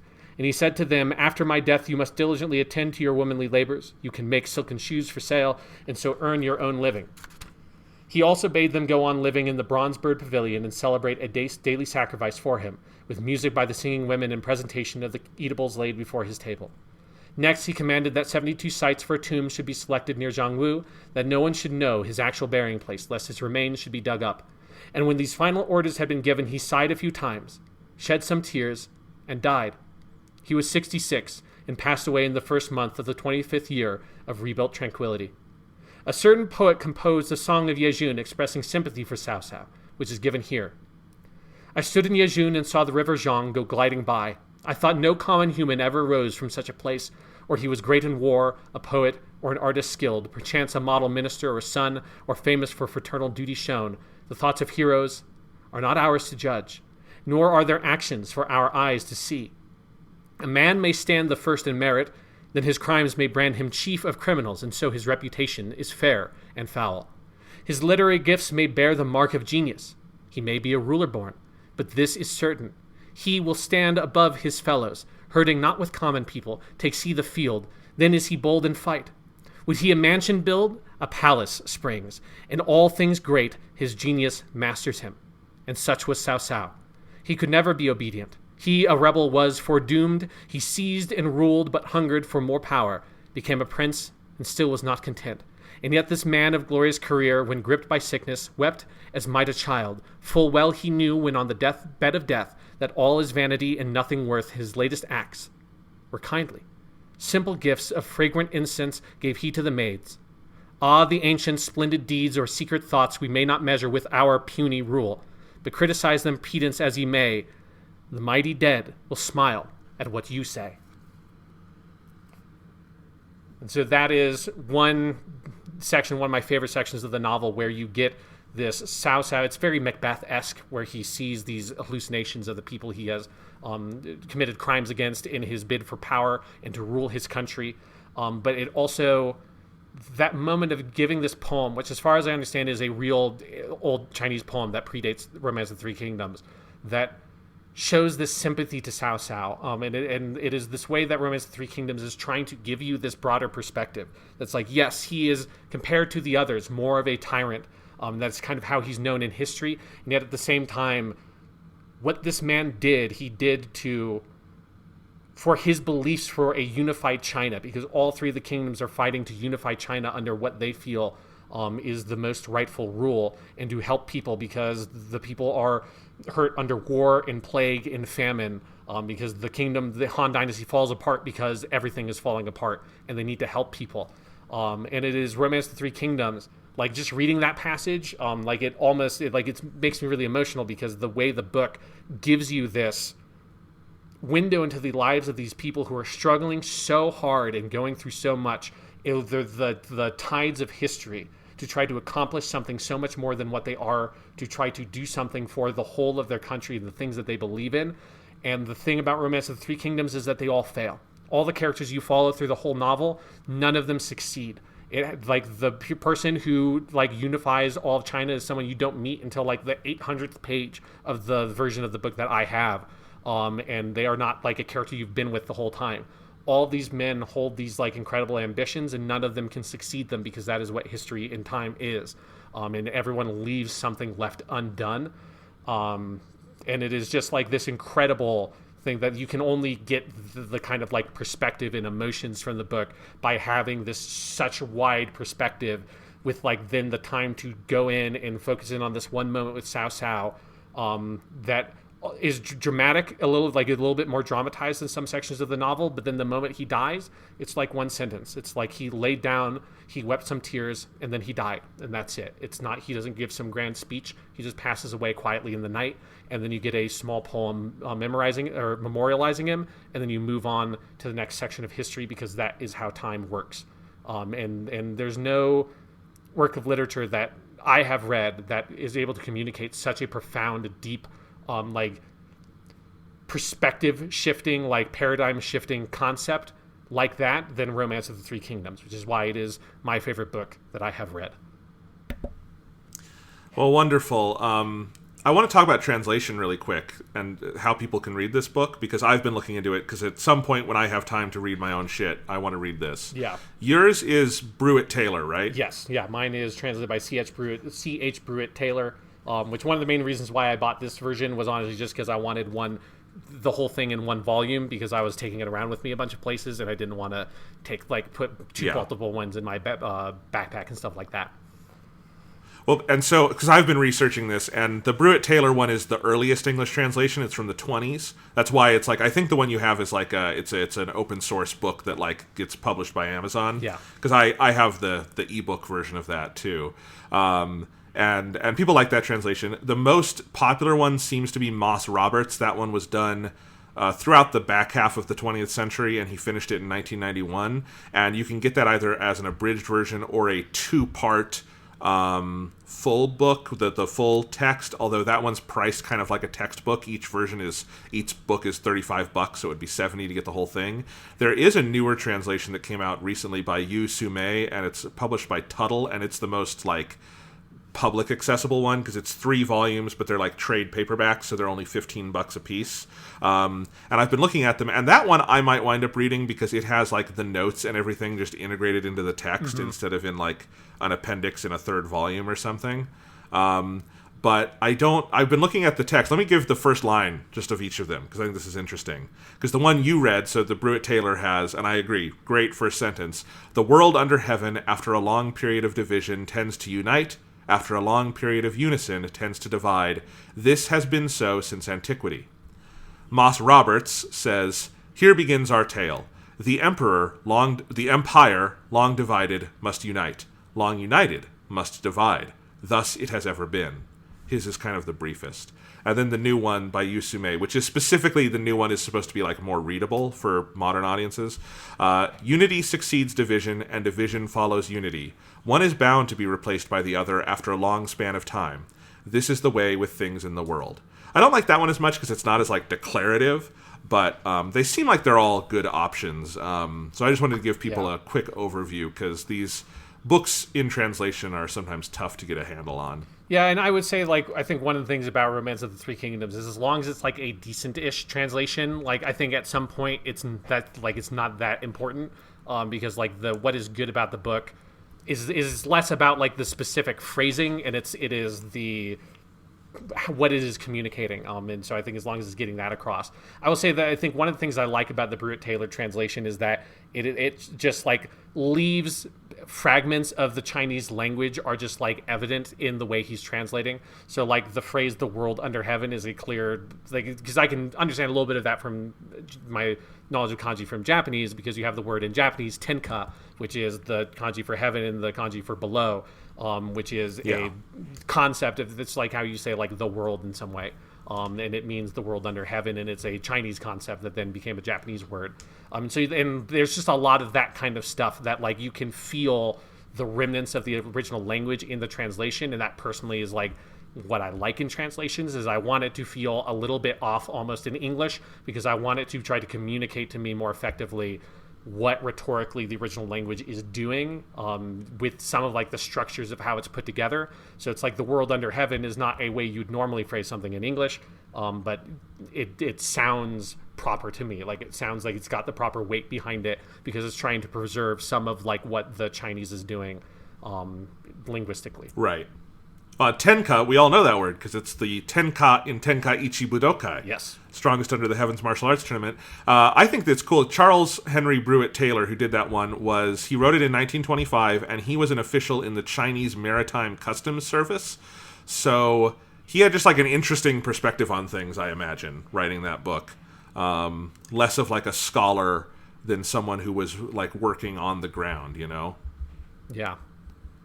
Yeah. So anyway, lots of good options. I think the Kindle version of what you're reading is only 99 cents. So if you want to get like that translation and read it on Kindle, because it's easier than like carrying a 1,000-page book around, you can do that. You can also make the text as big as you want, because I understand that the text in your book is very small. Yeah, I'll show it just for the benefit of you, Jonathan, so you can see. I know you've seen it before, but it is... I don't even know if you can see it on the camera, because it is so small. It's so small. I would not be able to read that. Like, I mean, I could, but it would annoy me. So, like, Kindle is... That's where ebooks are your friend, because you can resize that shit however much you want, and it weighs nothing. You're not at the whims of the font size of whatever the publisher has determined. Yes. All right. Well, do you want to quickly do our recap and go through all 10 again? Yes. Let us do that. The titles, not the explanations, because good God, we've been here a long time. Let's do a 10-hour podcast. Let's go. 10, A Field Guide to Getting Lost by Rebecca Solnit. My number 10 is Heart of Darkness by Joseph Conrad. My number 9 is The Hound of the Baskervilles by Arthur Conan Doyle. My number 9 is Mouse by Art Spiegelman. My number 8, you might not have heard of it, Mobile Suit Gundam by Yoshiyuki Tomino. My number 8, All Quiet on the Western Front by Eric Maria Remarque. Number 7, Starting Point by Hayao Miyazaki. My number 7, Moby Dick or the Whale by Herman Melville. Number 6, Post Captain by Patrick O'Brien. My number 6, King Lear by William Shakespeare. Number 5, Treasure Island by Robert Louis Stevenson. Arr. My number 5, The Canterbury Tales by Geoffrey Chaucer. Number 4, The Hitchhiker's Guide to the Galaxy by Douglas Adams. My number 4, Dubliners by James Joyce. Number 3, A Christmas Carol by Charles Dickens. My number 3, The Odyssey by Homer. My number 2, Emma by Jane Austen. My number 2, Frankenstein or The Modern Prometheus by Mary Shelley. Number 1, The Lord of the Rings by J.R.R. Tolkien. And my number 1, Romance of the Three Kingdoms by Lo Guozhang. What a fucking weird cross-section of literature we just talked about for 5 hours, Sean. Yeah, this is one of my favorite podcasts we've done. I have no idea. I love it. Listeners, I don't know if you enjoyed this. I don't know what you got out of this, but it's just not often I get to talk about all this shit in like a very compressed amount of time. I mean, relatively compressed amount of time. Yeah. And I have a bunch of stuff I want to read now, Sean. Although, let me tell you, I'm going to pick you up here for a second on my webcam. Okay. Because here is... So I am doing my comps, which is what you do in your PhD. It's this series of tests they have you do where you create lists of readings and films, in my case, that they're going to test you on. Sean, here is the stack of books. I don't know if you can see it there. Am I aiming the webcam? Yeah, you got it now. Yeah, that's a lot. Okay.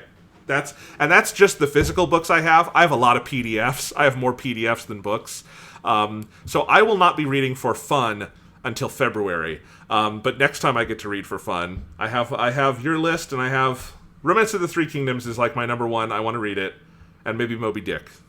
Moby Dick is very good. Yeah, I'm currently reading East of Eden by John Steinbeck because we're going to do that for 10 honors, and that is very good. So that is what I'm reading right now. I do like that, like to give people at home a perspective on how many books you had there. It kind of looked like if you wanted to, you could basically sit on the floor and use that pile of books as like a support for your back, as like a floor chair. No, I could. Yeah, I could. It's a lot of books. And I'm kind of scared, but we'll see. It's stuff. It's all on like Japanese cinema, so I'm interested in it. You get to pick your own areas, so it's stuff I am vaguely interested in, and sometimes not so vaguely. But that is my task. But anyway, we will see you guys next week. Thank you for being here for 350 and now 351 episodes. It has been quite the ride. We finally got around to talking about literature. Hopefully, did your brain some good. I'm tired. Yes, I am extremely tired, but. I hope that if you're someone who maybe hasn't been reading books recently, that maybe you've heard some stuff here today that would motivate you to get back into reading, because it is one of life's greatest pleasures, and I feel like people kind of lose it a little bit as they grow up nowadays. So at the very least, here's my homework assignment from an English teacher for everyone at home: just go read Bartleby the Scrivener, because it's just so fucking good, and it'll just take you like 30 minutes. So just go do it. Just Google it right now. Bartleby the Scrivener. The next week, I'll give you your essay prompt.